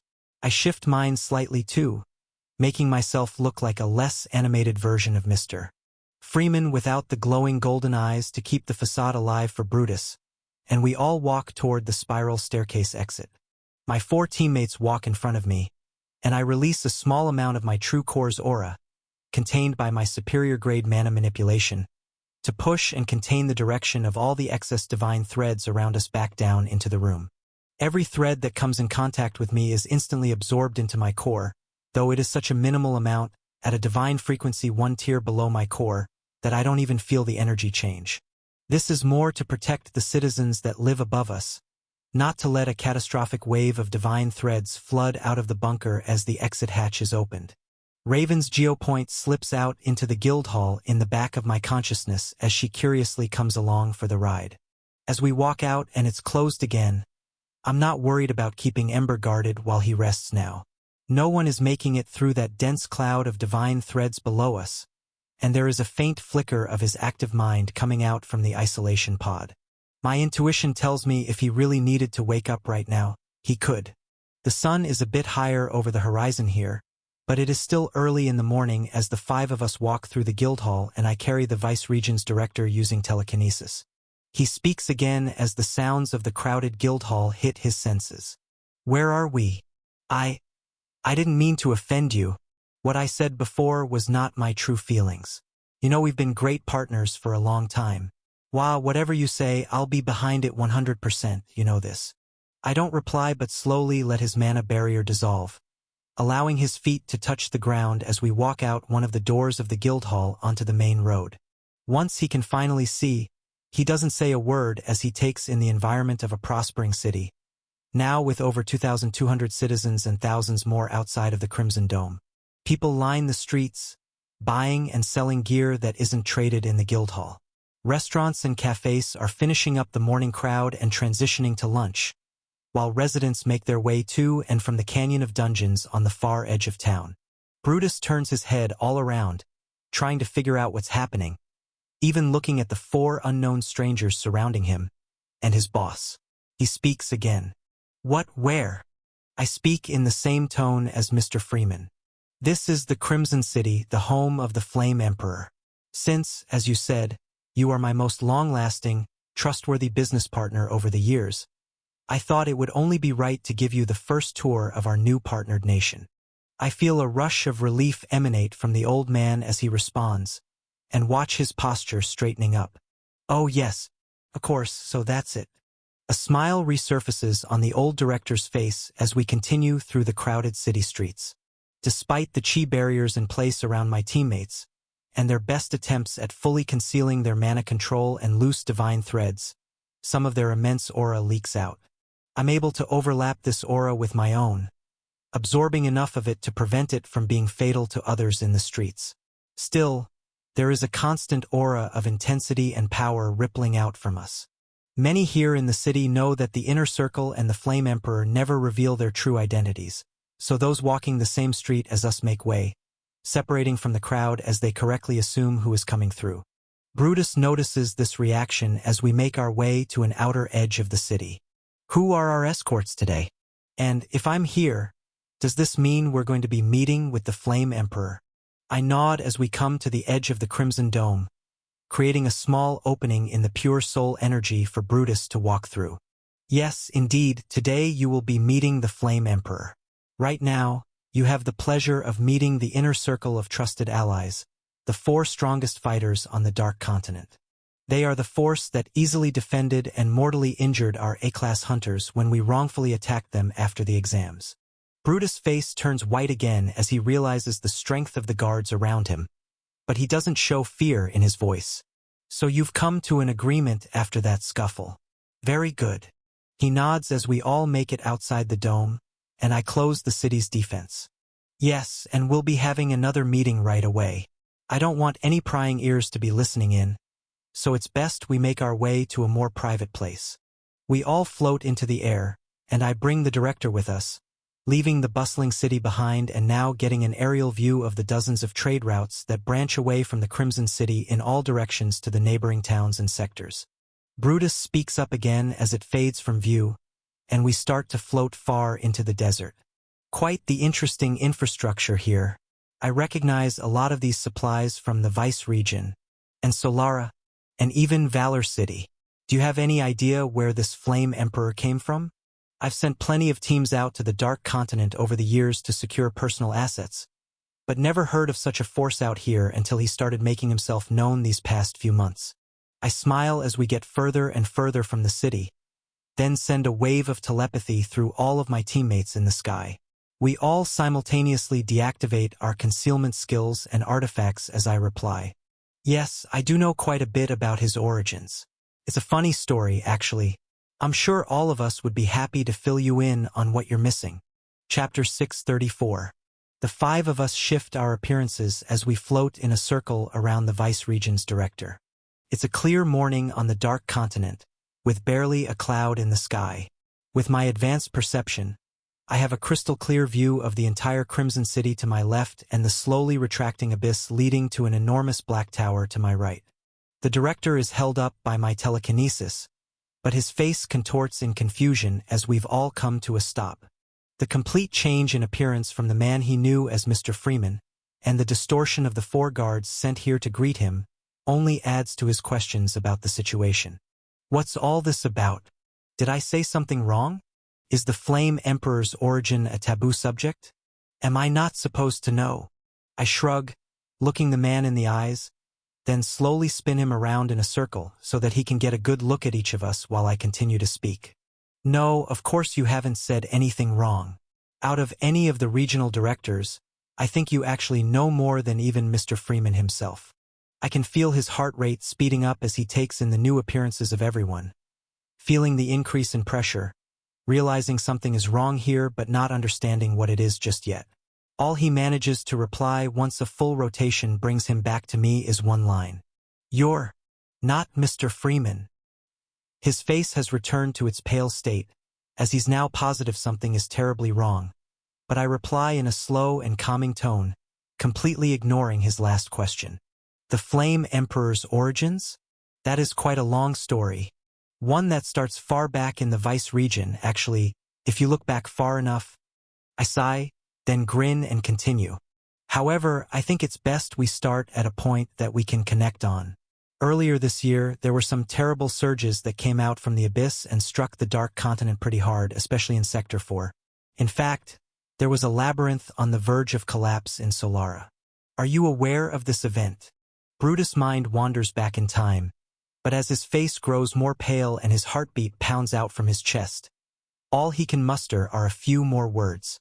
Yes, I do remember this. He gulps loudly as I use telekinesis to turn him slowly around in a circle again to get a good look at each of us for a second time. I don't know if you recall, there was a team of 4 new elites and a duo of seasoned elites tasked to handle this mission for you, yet betrayed on a whim for nothing more than a little business transaction with the current Sector 4 leader. His face pales more, and sweat starts to trickle down his forehead as his eyes meet with each of ours, and he finally begins to recognize who is in front of him. After multiple rank-ups, thousands of levels, trillions of mana control gained, and even multiple tiers of divine cores earned, all of us look far older, stronger, and more mature than we did the last time we met face to face. I add to the point, looking off into the abyss, then back toward the director as he finishes his spin to look at me again so I can set my point in stone. It's a shame only 5 of us could make it to our reunion. I'm sure Ari will meet you in some shape or form one day. I let out a chuckle as I turn, unable to hold back my delight in seeing the psyche of this man crack. Once he hears me say one of my teammates' names. He coughs, trying to murmur something out, but no words escape his lips. The man shivers and shakes, while more sweat trickles down his temples, and I enjoy every second of this moment. It's me, Jay, the Flame Emperor. With one hand, I create a small ball of black flames, and with the other, open a spatial magic portal to let the burnt remains of Mr. Freeman float out beside me. If it wasn't for you, I never would have had the extra push to become stronger. Exiled to the Dark Continent, forced to fake my own death, with the only path available to me being to rise through the ranks of the black markets rather than follow the simple rules of the 8 great regions. His pupils dilate and he looks at my flames, then the charred bones and half-melted, barely recognizable gear that the Apex Region's director used to wear, and finally back into my eyes. Stolen story. Please report. This is all thanks to you. I took over each sector one by one and gained control of the trade industry on this continent. It was my only way to make connections with the powers back on the mainland, and eventually find my way into the Apex region and kill your boss when he least expected it. I've got to say, without you, the downfall of the 8 great regions wouldn't have been possible. I don't fully mean the words I say, but there is an underlying truth to it. If I was never cut off from the association when I was, there's no telling where I would have ended up. Back then, I was still naive to the world and the simple hierarchies of power and control that shape our everyday lives. It really was a blessing in disguise that I was thrown away from the structure that almost chained me to the 8 great regions, but it still feels awfully good to get revenge on the one who wronged me. I extinguished the flames in my right hand and let Mr. Freeman's remains fall back into my storage, then rotate Brutus again in his shocked state. Fisher is to my left, and he's the first to speak up next, with a similarly arrogant look on his face. Not so tough now, are ya, Mr. Director? I moved on to better things. But if Jay brings me an old enemy to vent my pent-up stress after a long day of work, who am I to refuse the chance to rub it in your face? Over 4 years of loyal work, and all you did was throw me away like a worthless tool. He shakes his head in disgust. Jay does have a point. If I wasn't thrown out to die, I probably wouldn't even be a B-class hunter yet. Crazy how life works, isn't it? The director looks as if his soul has left his body as he stutters out a few words. And no, you were all dead. There's no way. Lydia sends a kick flying into the director's stomach before he can finish his words. He spits up an immense amount of blood and falls into a coughing fit. Even though the kick used hardly 1/100th of her full power, just making physical contact with the man leaves divine threads in his blood-bonded armor and flesh that ripple through his body and instantly begin eating away at him. The white-haired ice mage curses at the old man with an angry tone I've never heard from her before. Abby creates a restoration circle beneath the old man to keep him from dying in the next few seconds, and this only gives Lydia more punches and kicks to let out her frustration. For almost a full minute, the man is repeatedly beaten within an inch of his life and healed back to normal. It's quite grotesque, but out of all of us, Lydia suffered the worst from the director's actions. She was captured and tortured for days, yet never gave up any information about us and believed wholeheartedly we would come to rescue her. She never even brought it up, or blamed anyone afterward. It's only right I keep the director floating, and we all watch with straight faces as blood splatters through the air. As all the life in the director's eyes fades away, and he's nothing but a husk of his former self from just minutes ago, Lydia finally lets out a sigh, and Fisher summons water magic for her to wash the blood from her fists and boots. That is all. I'm satisfied. It was nice meeting you again, Brutus. This will be our last encounter. I continue turning him in midair, straightening his bowed head and slumped shoulders to look Abby in the eyes next. She shrugs too and shakes her head. You know, first I was mad at you, really mad. In my eyes, the association was honorable, helping new hunters become strong and protecting citizens of the world from the monsters that escaped from dungeons. The day you let us die in the Dark Continent is the day I realized you're nothing more than a cog in a bigger system. This is all business to you, and every other higher-up in the association is the same. Humans are just your tools to get tasks done. We're numbers and nothing more, so that's how I'll treat you now. It's a shame your territory is being taken over, but it's just business, right? She smirks, then nods to me to continue the rotation. Maria's sharp blue eyes pierce through the director.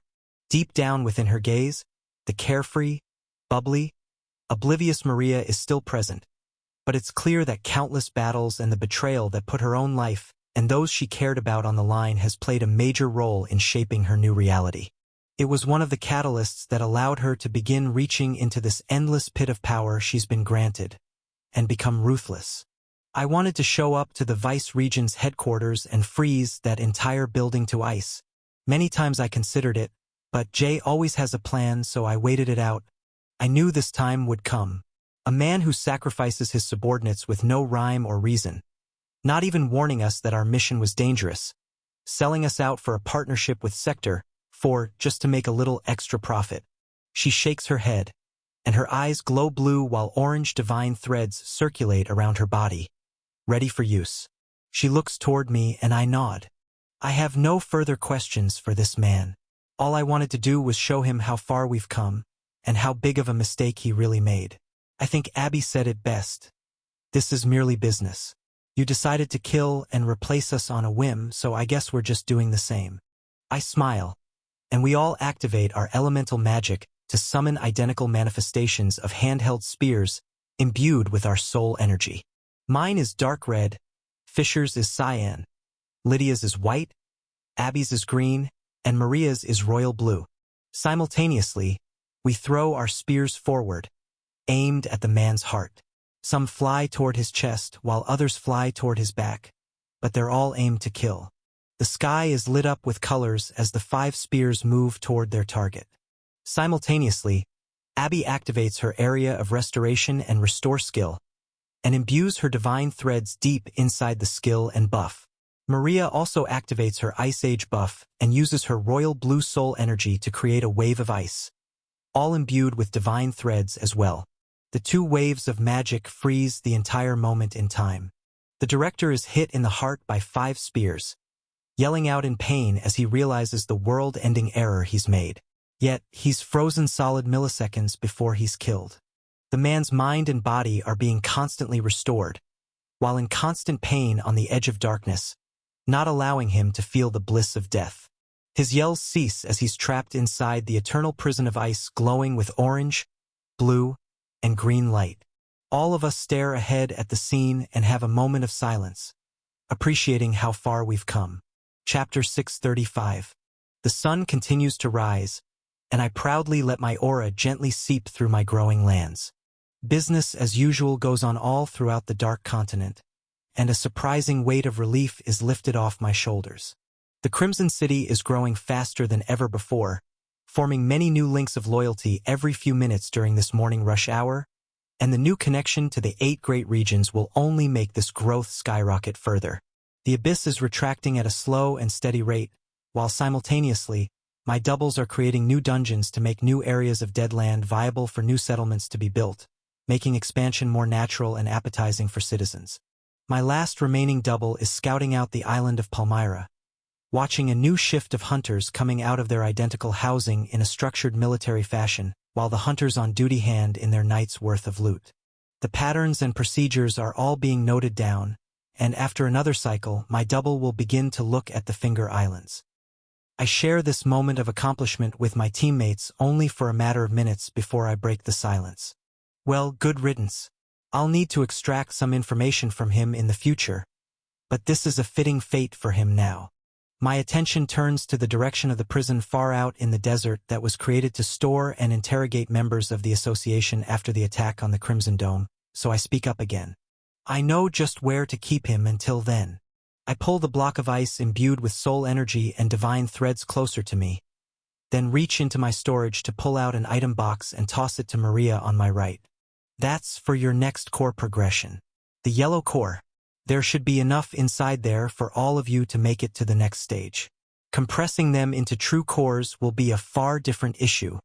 I turn the conversation back to business and explain exactly what's happened since I left them in an emergency state, and the shockwaves, surges, and abyss are explained as best I can.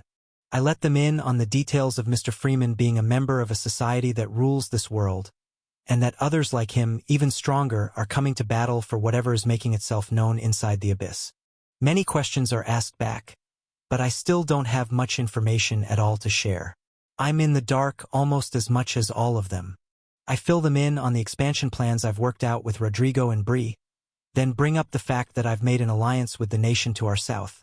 However, I leave out the small detail about Raven being close by right now. We just had quite the moment, tying up the loose end by defeating the director that screwed us all over. I feel it's best to introduce her on better terms.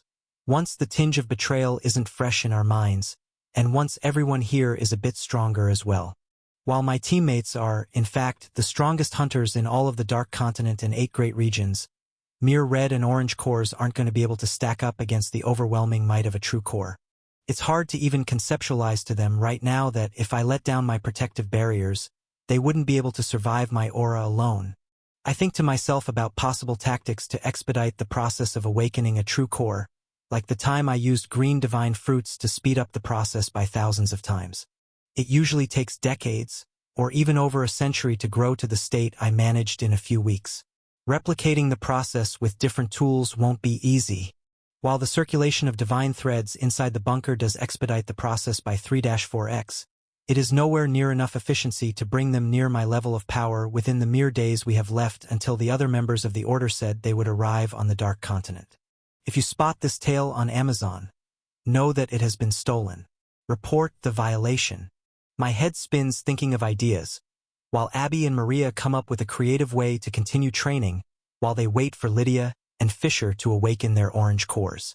I nod once I'm done thinking and their planning comes to a close. Good. Get ready for another war. I don't know when or how strong you'll have to become, but that never held us back before. Train hard and plan for the worst. I share my body double skill with Fisher and Lydia while giving my absorption skill to Abby and Maria. Fisher and Lydia will have to use constant restoration potions made from Abby's skill, and the healing process will be a bit slower than if she was in the room with them. However, the small lag in progress will be beneficial. During this time, they'll be able to farm levels in the labyrinth with their doubles, and Abby and Maria don't have to halt their progression either. They will be farming both levels and mana control on the highest floors until they're all ready to begin the yellow core awakening process. Flashes of white light leave me floating above the desert alone with the director trapped in a block of ice before me. I turn and bring him back to the prison far from the city. Once I touch down in front of the facility and greet the Crimson Army guards I left on duty before, I give them new instructions. We will be releasing the current prisoners and adding a single one that you will continue to watch. There's been a change in ownership of the nation they came from. Before, the only reason I was keeping them all here was because they followed orders from Mr. Freeman to attack the Crimson City. While I resent them for it, and they should be thinking for themselves, some of them were incapable of that fact, under the elusive mind control of that man's ranked-up buff. Line them up all outside the prison once I leave. They will receive new temporary contracts tasked to 15 to 45 days of labor to help us expand our borders. They will be paid out a standard rate once their contracts are complete and seen as free men if they wish to go separate ways. That is, as long as they don't act up during this probation time. I'll have a man sent here soon to pick them up. One of my doubles creating dungeons in the Sector 2 Dead Zone is seeing all of this play out in real time and knows that I'm talking to it specifically, so it comes flying this way while the guards separate and let me walk inside the prison while carrying a massive compacted ball of floating ice containing a single prisoner. As I walk through the rows of cells, I use telekinesis and mana manipulation to take off their restraints and open the cell doors that hold them. I let the small pieces of black originator stone fall into my item storage. Then use a heavy hand to increase the gravity in the room while I speak up. You're all going to be free soon. I have a single job to be done. Then you may all go back to the Apex region in peace. Many of the prisoners wince under the pressure, but as I lift it, many become interested in my words as they've been starved of stimulation for a few days. I know this attack you all took part in was not the result of a direct choice from all of you. Some didn't have the correct information, and others were under the influence of subtle mind control. I'd like to give you all a second chance, and I'm only doing so because luckily no one was killed during your stunt. The Dark Continent and 8 great regions have made a trade alliance, so you will work together with citizens here and show that we can get along. The process will take a few weeks, maybe a month, and in the end of it you can all go back to your comfy suites in the Apex region headquarters for all I care. Understood. I increase the gravity one more time, then let the pressure go as I make it to the end of the hall with the Vice Region's director floating before me. You either agree, or you stay in here with him.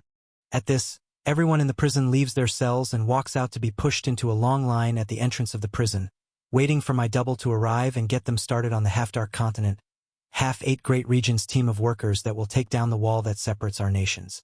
I plan to have many news outlets get a hold of this site to get the word of the merging of nations out in a more natural way than just the association workers leaking it to their friends and family. The doors to the prison shut, and all that's left is the director frozen solid, staring straight ahead in constant pain, shock, and dread.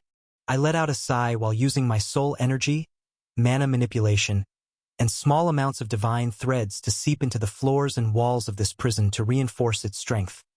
Then let the director down with a thud. Enjoy your stay. It's going to be quite a while.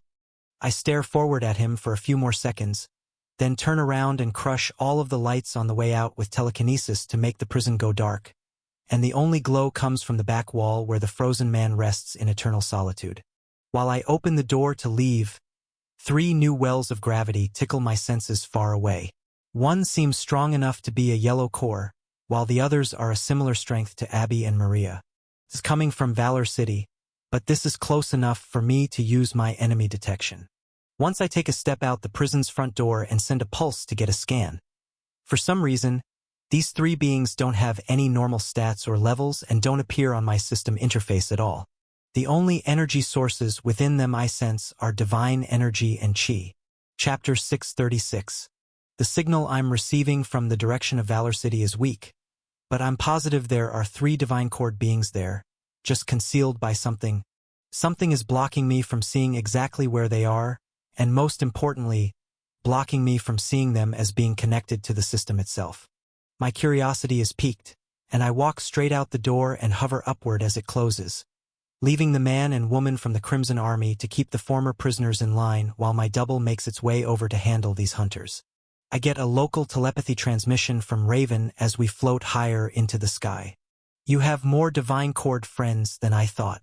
They're strong, and by the looks of it, very loyal because of a long history of growing together. I turn my head toward Sector 1 and reply, "If you're talking about the four you just saw, yes, we built this empire together. I thank you for staying concealed while we shared a moment. There are a few others you have yet to meet. However, the three you sense to the north, I've never sensed them before." My gaze tightens, and I pull a teleport crystal from my storage that leads to the Galeheart Tower. As we fly high out of sight from the hunters below, my double arrives, and I crush the white crystal while Raven's hand materializes to touch my shoulder and come for the ride. The blinding white flash of light fades, and I find myself back in the mana-shielded lobby I've been to many times before, with familiar lobby men greeting me the moment I arrive. "Welcome back, sir. It has been a while. Lith has been waiting for your return to bring you good news."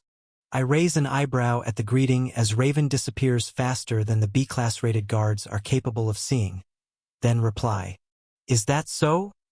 Lith is here now? What is this good news?" Simultaneously, I let out a deeper scan of the city now that I'm here to see what's really going on, and the readings I get back are quite confusing. As I watch dozens of status screens and vitals within my Rising Emperor's domain interface light up within the tower I'm standing in, the lobbyman continues, "I'll send him down right away. It's about those arena fighters you brought in after the battle with the Dark One. A visitor came by today and healed them all back to perfect health."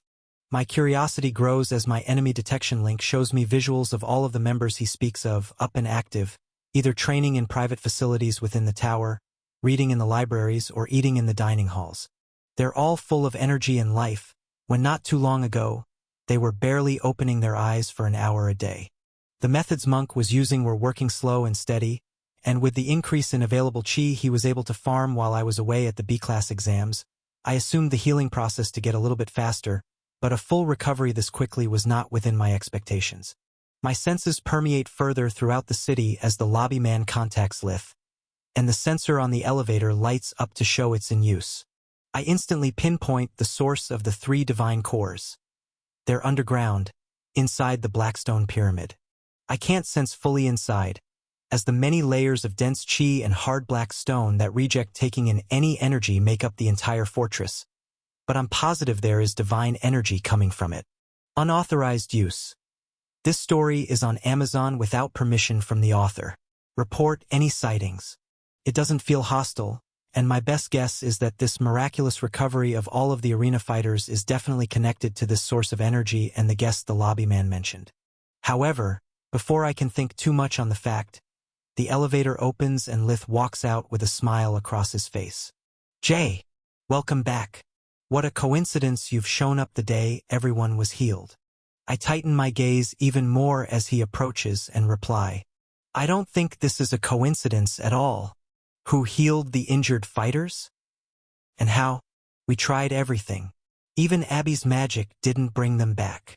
Lith motions for me to come closer and join him in the elevator while he responds, "It was a friend of Monk. He brought him along for the daily healing procedures. I never would have let anyone in without your permission, but the old man Monk called his master was healed by the visitor too, and..." I nod and become even more curious as I enter the elevator. This explains a few more things to me. The fact that I only sense chi and no mana in these beings, and the link to Monk and his master now makes sense as to why Lith would comply and let this mysterious visitor into the facilities. Good. You did nothing wrong. If they're a friend of Monk's, then they're a friend of mine. I want to meet with them right away. I enter the elevator, and Lith presses the button to bring us to the ground floor. I talk again as it dings open. Oh, and nice to see you again. I hope business is booming here in Sector 1. Bree handles the accounting reports. I remember the numbers were rising, but I don't know exactly by how much. Lith pridefully leads me out into the desolate streets of the center of Valor City, leading myself and Raven in stealth mode toward the Platinum Walls. Yes, revenue in Valor City is up by over double this month versus last. The new trade routes built connecting us to Sector 4 and Sector 2, including all the smaller villages in between, have brought an absurd amount of foot traffic. He smiles to himself as I send out another pulse of perception now that we're outside.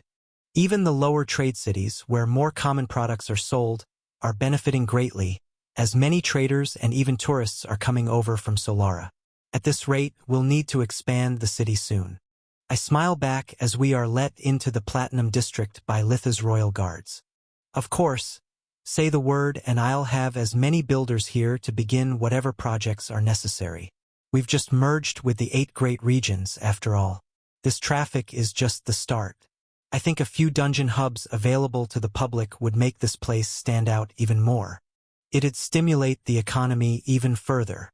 Litha's eyes widen, surprised at my claim that the nations have merged, but he adapts to the new idea quickly and responds with other building and trading possibilities.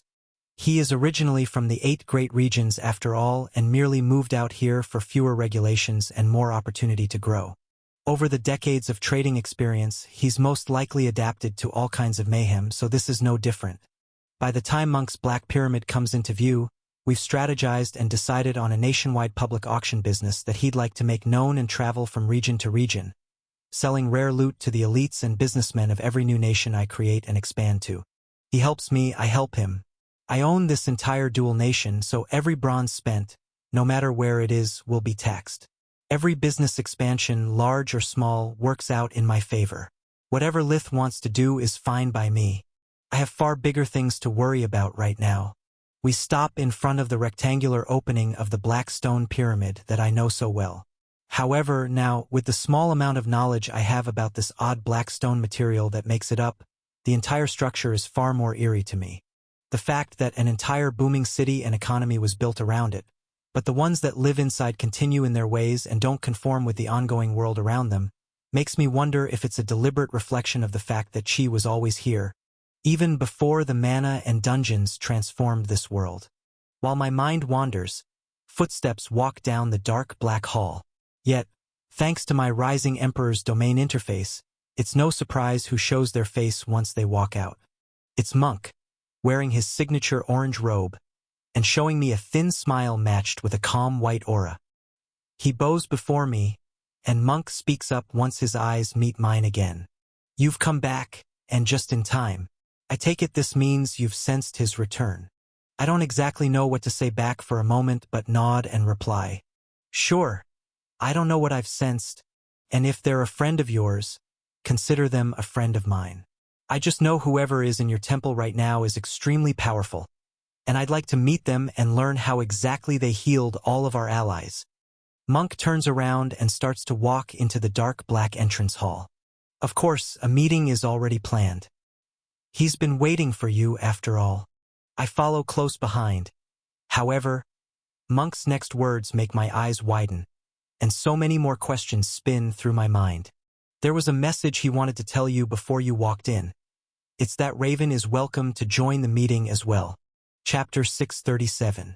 I don't directly reply to Monk's statement, as I know the strength of the people that are here, and am quite positive there is no way they can sense Raven. Great. I'd like to meet them right away. Then, I say goodbye to Lith, sending him a mental wave of telepathy, linking him with another one of my doubles and breathe thousands of kilometers away in a 3-way channel to continue discussing the business idea we came up with on my way over.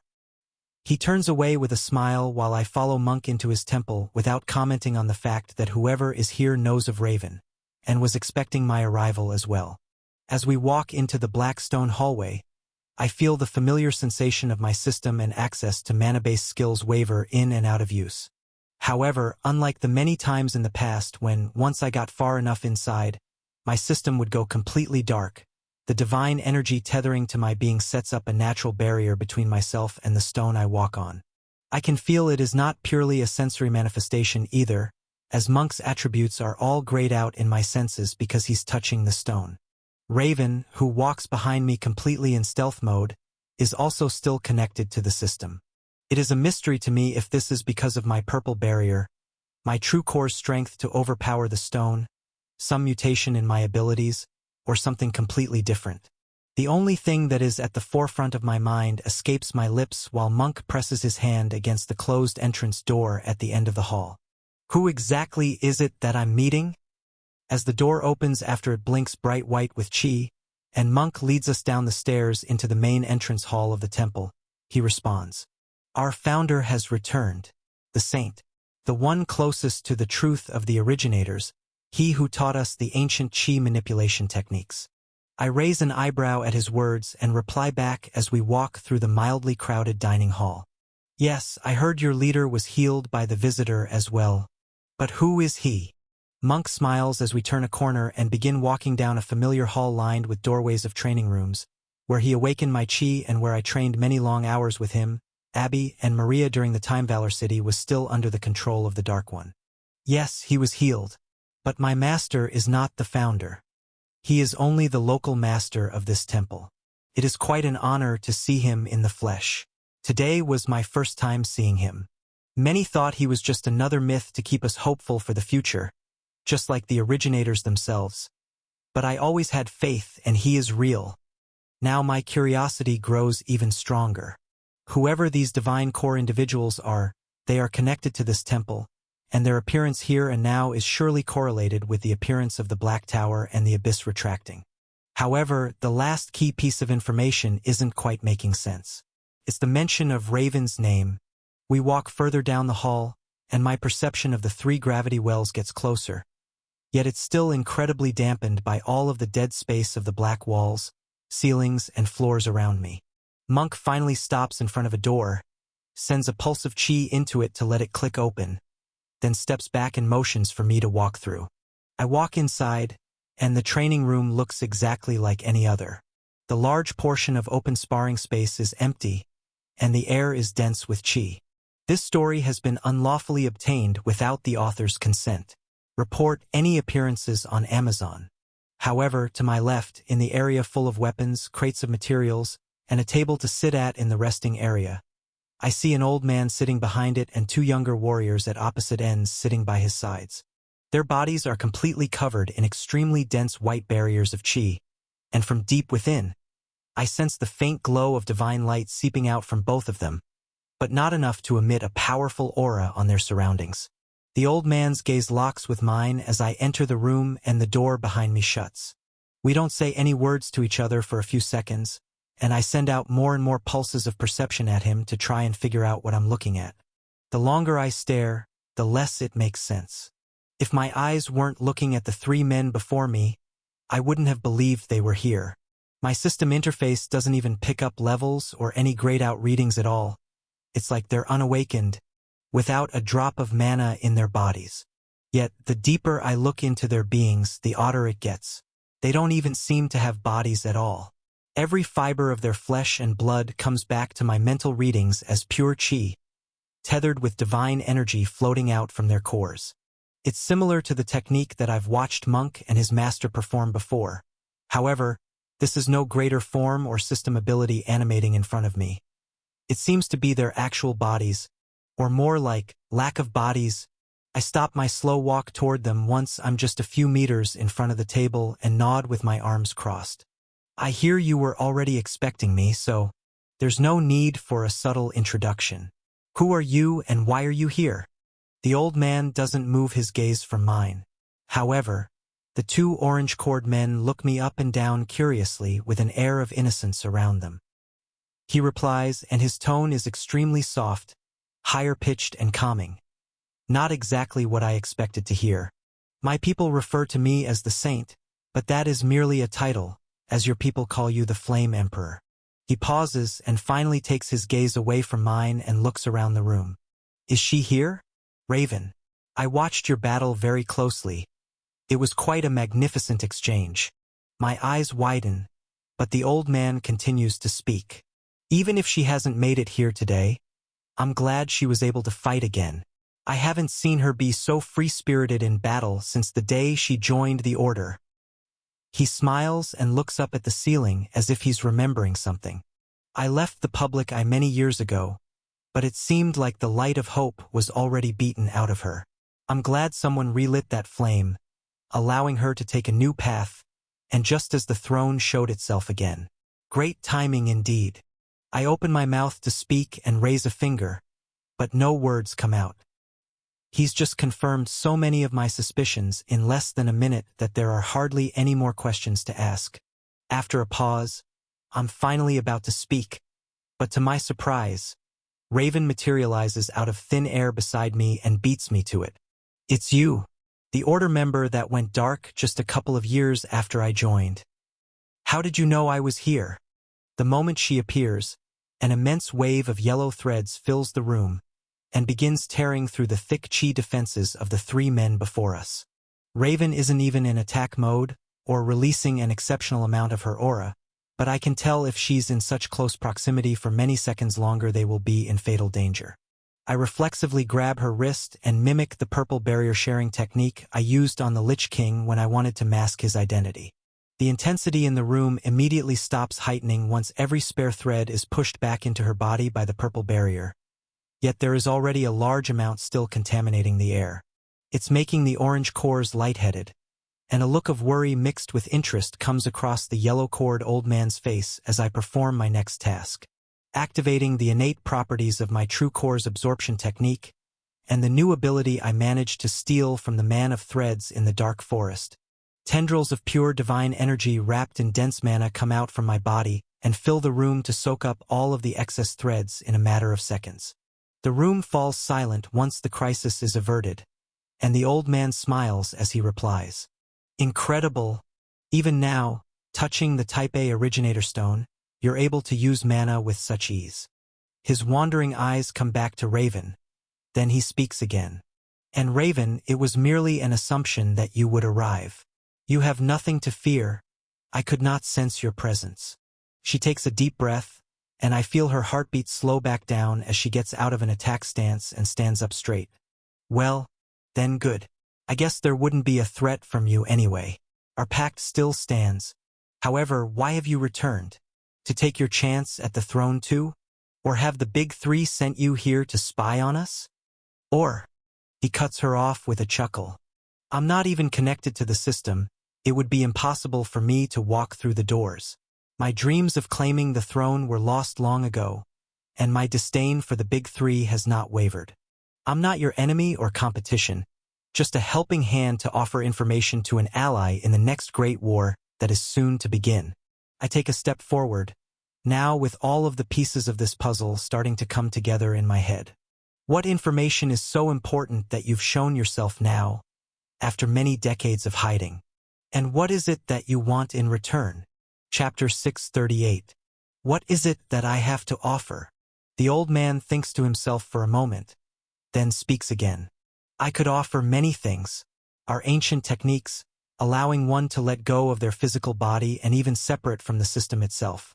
However, you have awakened your true core and have begun to walk down a far different path. Learning our way would only be a hindrance to your progression. He smiles. What I can offer you is new information. I've studied this world and awaited this day for over 3 centuries. My natural end is near, and I feel it is my duty to pass on knowledge to a candidate for the throne I believe will serve this world's future the best. He chuckles to himself while looking back up at the ceiling. And what is it that I want? Nothing is free in this world anymore. Isn't that right? He sighs, and the 2 younger men by his sides, who look not much older than myself, still stare at me with eyes of awe. All I want is to make sure this world stays in the hands of the humans, that we do not become merely a number, forgotten in the cosmic scale of the system's great game. Could I at least have your word that you will never forget your humanity? I I raise an eyebrow and after a pause reply, "That's an easy enough request. I'll accept. What do you mean by the system's great game? And before, you said you couldn't challenge the throne even if you wanted to because you're not connected to the system. How is this so?" The old man's eyes tighten their gaze, and the corner of his lips turn upward. "Right down to business, that does seem to be your style." I nod and await his next words. "It is true, I am not connected to the system as some of my disciples, and a majority of this world are. This is because I started my progression down this path long before this world linked to the source. I tempered my body and mind using a power source that is actively being forgotten by this universe, Chi. I open my mouth to ask more, but the old man continues his speech before I do. It is the remnant of an old system that has long been forgotten and eroded away into nothing but a pure and strange energy source left behind. Who made it? Who controlled it? Why is it everywhere? In our soil, air, and imbued in undetectable artifacts scattered among this world. There is no definitive answer to these questions. He stares me in the eyes. Just as in a million years, a new race born on a planet far away may begin their exploration of the stars and find thick mana shielding that has decayed for millennia here. There is no correct translation for the ancient texts, just as many scientists and craftsmen today debate the correct or most efficient use of mana to create potions and gear. He lets out a sigh and looks back up at the ceiling. So know this. What I tell you are my personal predictions and observations. Reality has a way of shifting its gaze when great forces interact with it. His words resonate deeply with other conversations I've had with Ember, Celia, and many others, but I've never heard anyone contextualize it quite like this. The old man is saying that Chi wasn't always in this form, and there's no way for us to know the true secrets of what it was, as they're lost in time. An ancient technology, belonging to a long-extinct race that most likely spread its power throughout many stars and worlds. It is awe-inspiring, but at the same time makes me shiver as an understanding washes over me, and I reply. So mana, the system itself, it is the manifestation of a new powerful entity spreading its power from this so-called source. This is why you're calling it a game. I think back to my limited conversations with demons at the top of labyrinths, and their obsession with bringing pure mana from this world back to theirs, and the formation of dungeons, systematically growing and giving gifts of loot to hunters that allow them to grow stronger while draining them of mana when they use their skills within. If you encounter this tale on Amazon, note that it's taken without the author's consent. Report it. So many more things are starting to make sense, but at the same time, this opens up more and more holes of knowledge and possibilities that make my head spin. The old man replies, "That is quite a good theory, that mana is a tool for a larger entity to control every planet it touches. However, it is not the only source of power that is prevalent and spreading.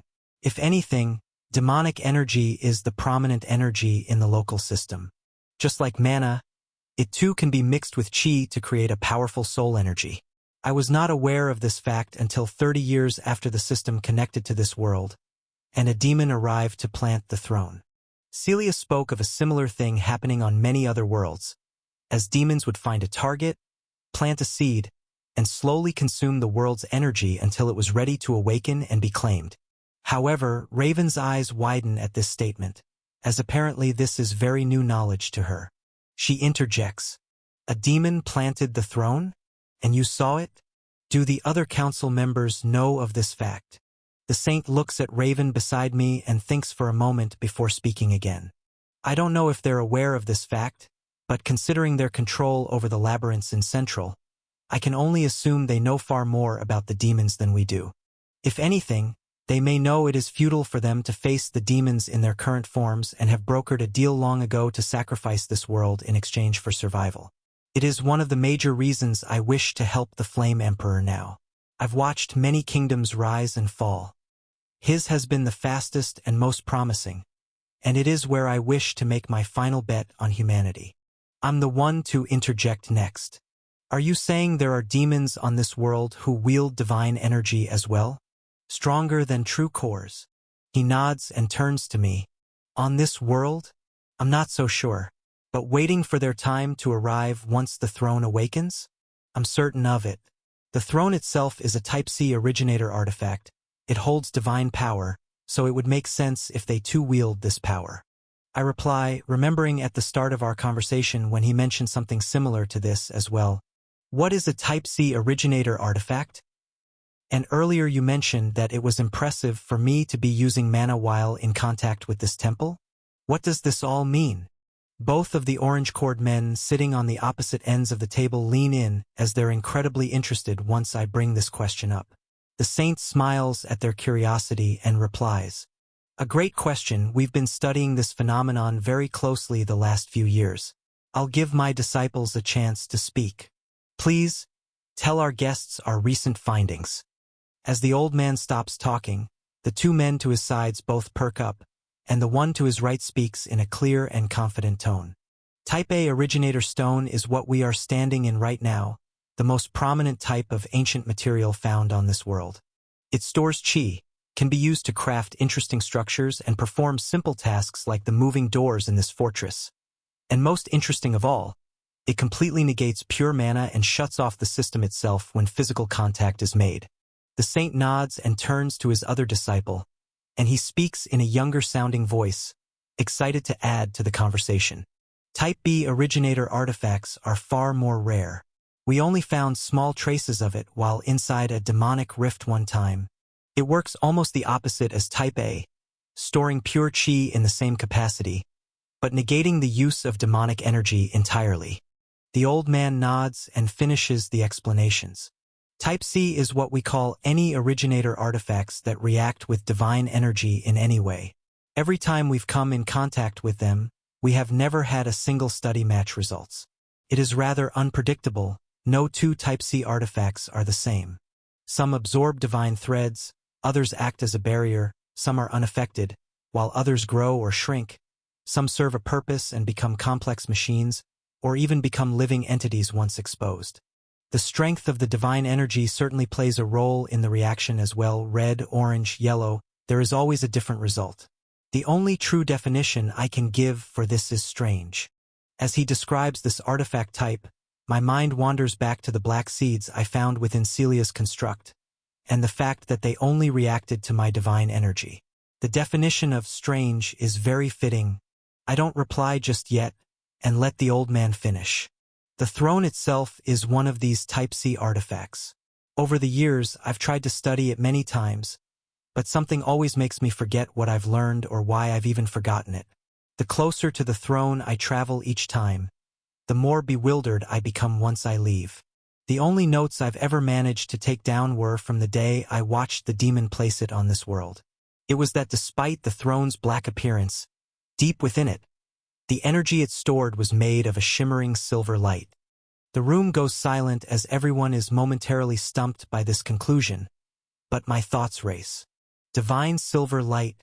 I've only encountered a similar description twice before. Once within the silver shimmering core of the Lich King, and also within Ember's core, though his had a blend of golden and silver threads. Divine beasts are involved in this whole awakening as well. I finally speak after a long pause. In that case, I think we should enter the abyss and conduct a few more tests. I'd like to examine this throne myself before it awakens and more dangerous powers arrive. The old man nods, then rises from his seat. As I hoped and expected, this will be a great opportunity. I'd also like to share my unique predictions of the trials you will face when the doors open. You will need every advantage you can get. Chapter 639. Meanwhile, on the other side of the world, deep in the heart of the association's central headquarters, a muscular man with bright red hair and a matching beard walks in circles in a large golden room. His footsteps are light, almost like skips, and the air around him is full of silky yellow-white divine energy. The room is hundreds of meters wide and dozens of meters high, yet it is extremely plain inside. There is a single entrance and exit point, and on the other side of the room, there is a golden throne with a staircase leading up to it. At its base, many tables and chairs lie empty, as though many speeches for a very important crowd have been spoken here in the past. But now, the man walks in circles with a devious smile on his face at the opposite side of the room. He mutters to himself as he thinks of grand plans, occasionally showing his mental breakthroughs in the form of massive displays of bright yellow flames emanating from his palms, tethered to their core with dense divine energy. Yet, once they hit the room's golden walls, the flames dissipate in an instant. Even when the divine fireballs are thrown in seemingly random directions, headed toward the throne and stairs at the back of the room, they too are absorbed by the golden material, and the flames never disrupt the solid state of the room. Deep below this golden coating, dense black stone lines the entire room and even makes up all of the artifacts within this tyrant's palace. Not even the strongest flames of a true core have any effect on the unique S-grade shielding. The man stops his pacing and pulls out an obsidian black cube with 3 bright yellow crystals on its face. He presses one of them, which burns the brightest. Shall I send out the scouts and prepare for a base to be built in the Dark Continent? The time is near. He smiles while pulling his finger from the crystal, but holds the device in his palm as he continues to walk around the empty golden hall, leaving nothing but the light crackle of bright yellow flames that cover his body and the sound of his footsteps to fill the silence of the great room. A few minutes go by, and the red-haired man gets back into a rhythmic display of walking in circles and thinking before another click sounds on the transmission device. In a room coated in a dazzling silver lacquer, of a similar size to the last, there is another throne at its back with an identical staircase leading up to it. However, everything below the first few steps is submerged in a supercooled liquid that flows like water but has the white coloring and temperature of ice. Divine threads surge through the material, and they only manage to stay inside and not radiate out to the outside world because of the same dense black stone that lines this room.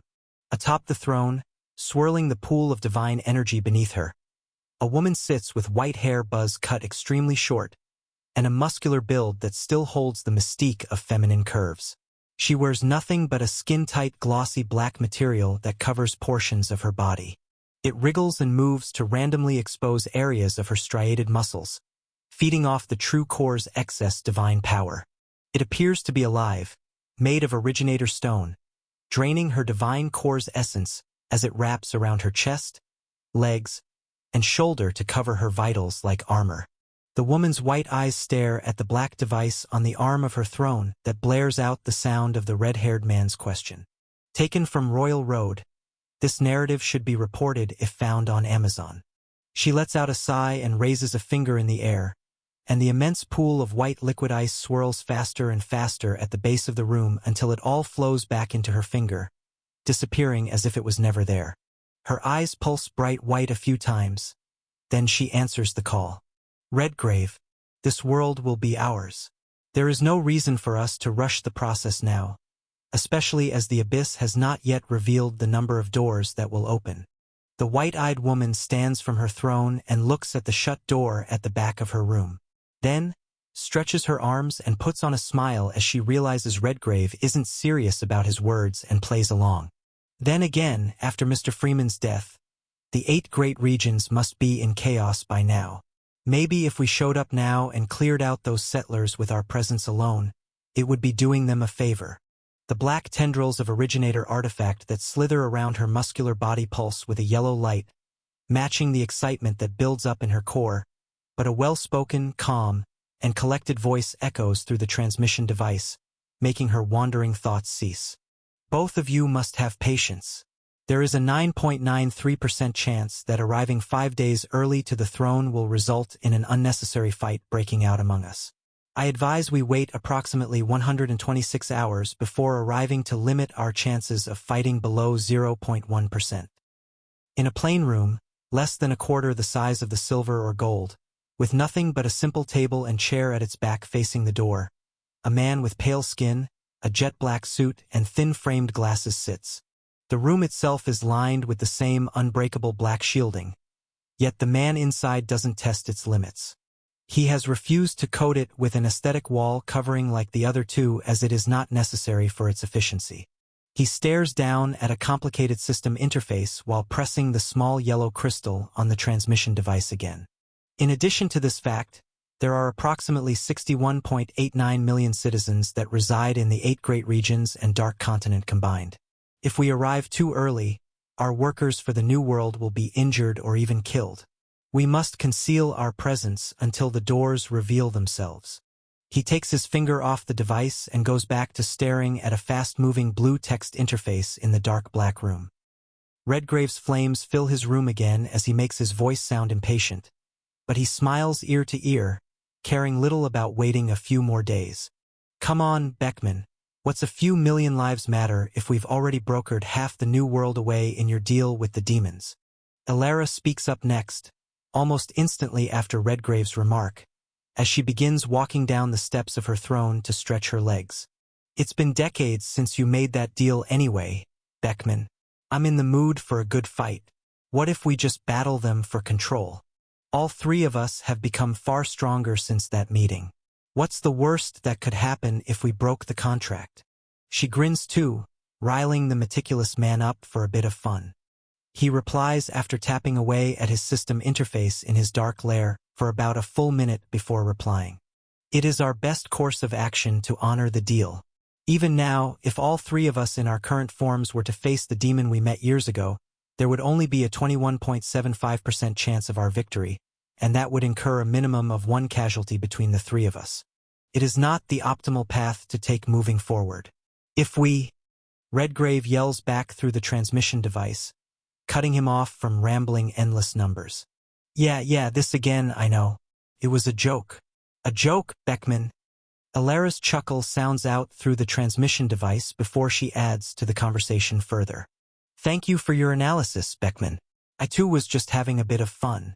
There is no reason to stray from our deal. I won't leave the shelter until you believe the time is right. Though one thing still makes me think. What do you make of the incident between Raven and Sebastian? Are we missing anything?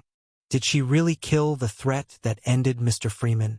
There's a long pause through the whole channel, but the man finally looks up from his dashboard and replies.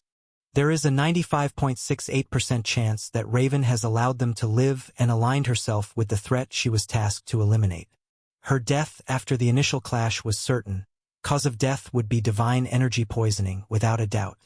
Considering the resources available, she could not have survived without help.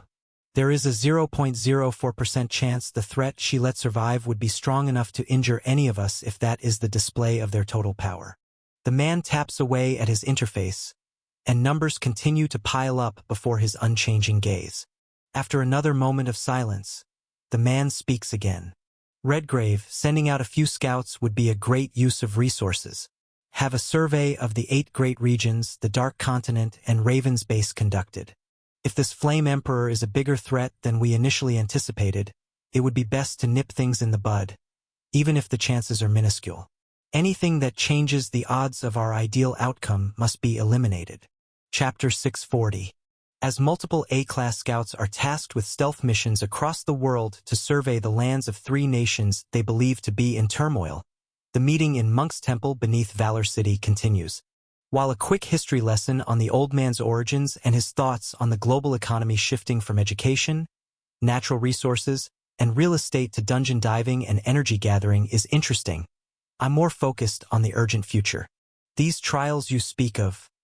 Tell me more. Why is everyone so certain these doors will open? I've done countless scans on the abyss, yet I can never sense anything within. Was there something I missed before it all awakened? I turn to Raven, then back to the old man. And the big 3 as well. I want to know everything about them. They'll be our biggest adversaries moving forward. Correct. The old man smiles and glances toward the room's exit. To answer your questions about the trials and the abyss, I think it's best to explain further once we leave this temple.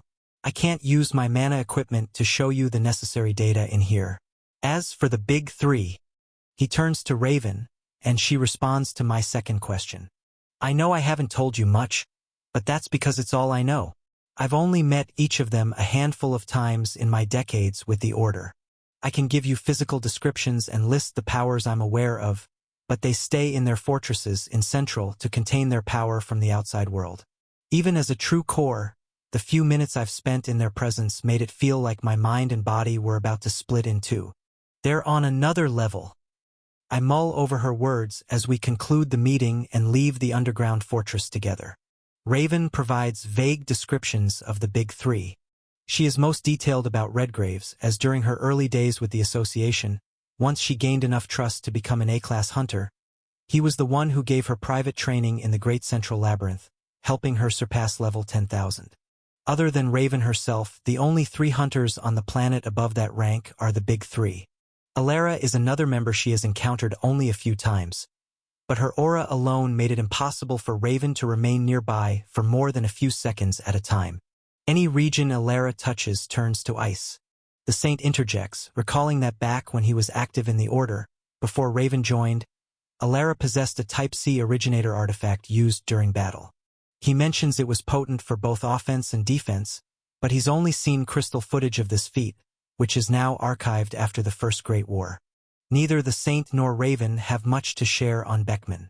They describe him similarly. Tall, pale, handsome, and unlike the others, he doesn't emit a powerful aura. Despite this, both felt in mortal danger every second they spent in his presence, though it was purely instinctual. There were no physical signs to justify the feeling. Their insights give me mental images of the enemies at the top, but no clear strategy to face them, other than getting stronger for the inevitable clash. My doubles are hard at work across many nations, ensuring my plan to rise in strength happens as soon as possible. I see real-time memories of pure mana being farmed from the artificial mountains in the west and brought into the Crimson City Labyrinth. In the few hours since it started, quadrillions of MP have been transported, as there are no other humans nearby for my doubles to hold back on, already elevating the labyrinth by a full floor. A mental map of the island of Palmyra also forms in my mind as the day progresses. Even the Finger Islands are being surveyed, along with the locations of storage houses. By the time night falls, I'm confident a silent assassination of their dual tyrant leaders will be an easy feat, without anyone realizing what has been done. I grin as we walk out of the temple as a group of 3. You might be reading a pirated copy. Look for the official release to support the author. The 2 Orange Cord disciples remain in one of the training rooms while the 3 of us depart. The Saint is far better than them at creating a thick layer of pure white chi around his body, preventing any aura from leaking out as we pass by weaker humans. Raven, on the other hand, needs to maintain physical contact with me to hold the purple barrier in place as we leave. I share my concealment skill with her as we step out into the Platinum District. I send a telepathic message to Lith, assuring him not to worry about the silent alarms that are triggered as we float upward and out of Valor City, heading toward the abyss. The Saint reaches into an item box, now reactivated in mana-rich air, and pulls out a recording crystal that was previously dormant.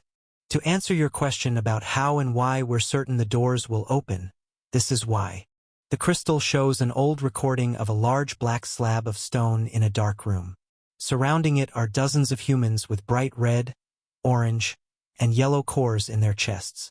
The video rotates around the slab, revealing illegible writing carved into it in an unknown language. The rotating stops at a diagram depicting a large tower with archways opening at its base. More diagrams of oddly shaped creatures standing before the doors are etched into the stone. The recording zooms in on a depiction of one of the doors opening, with a creature stepping inside.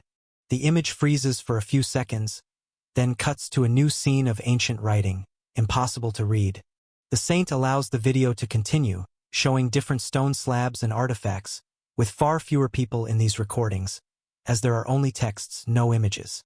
He ends the video prematurely and puts the crystal away, speaking again. There was once a large collection of artifacts open to anyone within an alliance with Order members. Their trusted guards could visit, and researchers and recorders were welcome to study and contribute to the common knowledge of the originator's texts. He gazes off into the mountainous landscape of Sector 1 as we fly toward the abyss. This too was taken away from the public eye, reserved for the Big Three to study once the demons planted the throne, discovered by the Central Scouting Unit not long after. All I have left to study are my personal artifacts, occasional outings to the demonic realm when rift keys are found, and the limited recordings from earlier explorations. I respond, "So this is how you know of the doors. But what of the trials?" The Saint nods as the endless darkness of the abyss comes into view, even as I suppress all my senses and aura to avoid disrupting life in the nearby villages. One of the oldest translated texts, above these visual depictions, states that for the throne of a world to be claimed, its strongest champions must pass through the doors together. A trial of the body, a trial of the mind, and a trial of the soul must be passed before one can challenge the other champions. He pauses, thinking, then continues. There's another well-studied text. It was discovered in another region of the world. It roughly translates to, "The one who walks through the final door will be the champion that never stops climbing. The steps to the other side do not end. Only one who does not wish to pass through shall never die," or something like that. The old man pulls out his recording crystal again, scrolling through the tapes before showing a piece of stone with incoherent carvings. He flips it toward me, and the three of us look down at it as he continues. My theory is that these texts speak of different events, but they're all connected. Over the years, I've come to believe that the demons have replicated originator technology, imbuing it with their power source, and spread their reign from world to world by creating events for their archdemons to compete and upgrade their cores in a final trial for a world. I raise an eyebrow at the saint's words. Everything he says makes sense, but it all connects from different angles. The first new piece of information I've gathered today is that the pillar I see in the distance will be opening to accept challengers. This aligns with what Ember, the Lich King, Celia, and even Raven have told me so far. However, the second line in the saint's description sounds odd.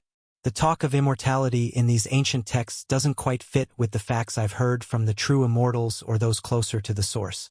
Celia described reaching immortality as a universe-bending event, one she spent her 800 years trying to master. Simply claiming a world doesn't seem like such an event if her own creation of the divine construct wasn't enough to satisfy this metric.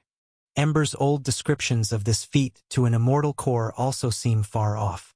His only mention of the throne awakening was that it was a challenge for archdemons to become lords. So, I fixate on this fact, thinking the saint's knowledge will be the most accurate here. I believe it's a challenge for the archdemons as well. I've spoken to a few, and they're all keen on climbing the ranks, bringing mana back to their realm, and I've heard the throne is their opportunity to rank up and become demon lords. The old man's eyes gleam with understanding, and I follow up with a question. How strong was the demon who came to plant the throne? You said even the big three in Central likely made a deal with them, as they weren't fit to face them in their current forms. What did you mean by that? Were they stronger than us? Was it a green core? The saint's eyes widen even further as we reach the edge of the abyss in Sector 1. Far from any villages or trade routes, I allow more of my perception and aura to leak out. As soon as he begins to answer, more land falls under my perception, and I sense multiple gravity wells far in the distance closing in on my territory. They don't seem strong, but they're certainly divine core holders, and I've never encountered these individuals before.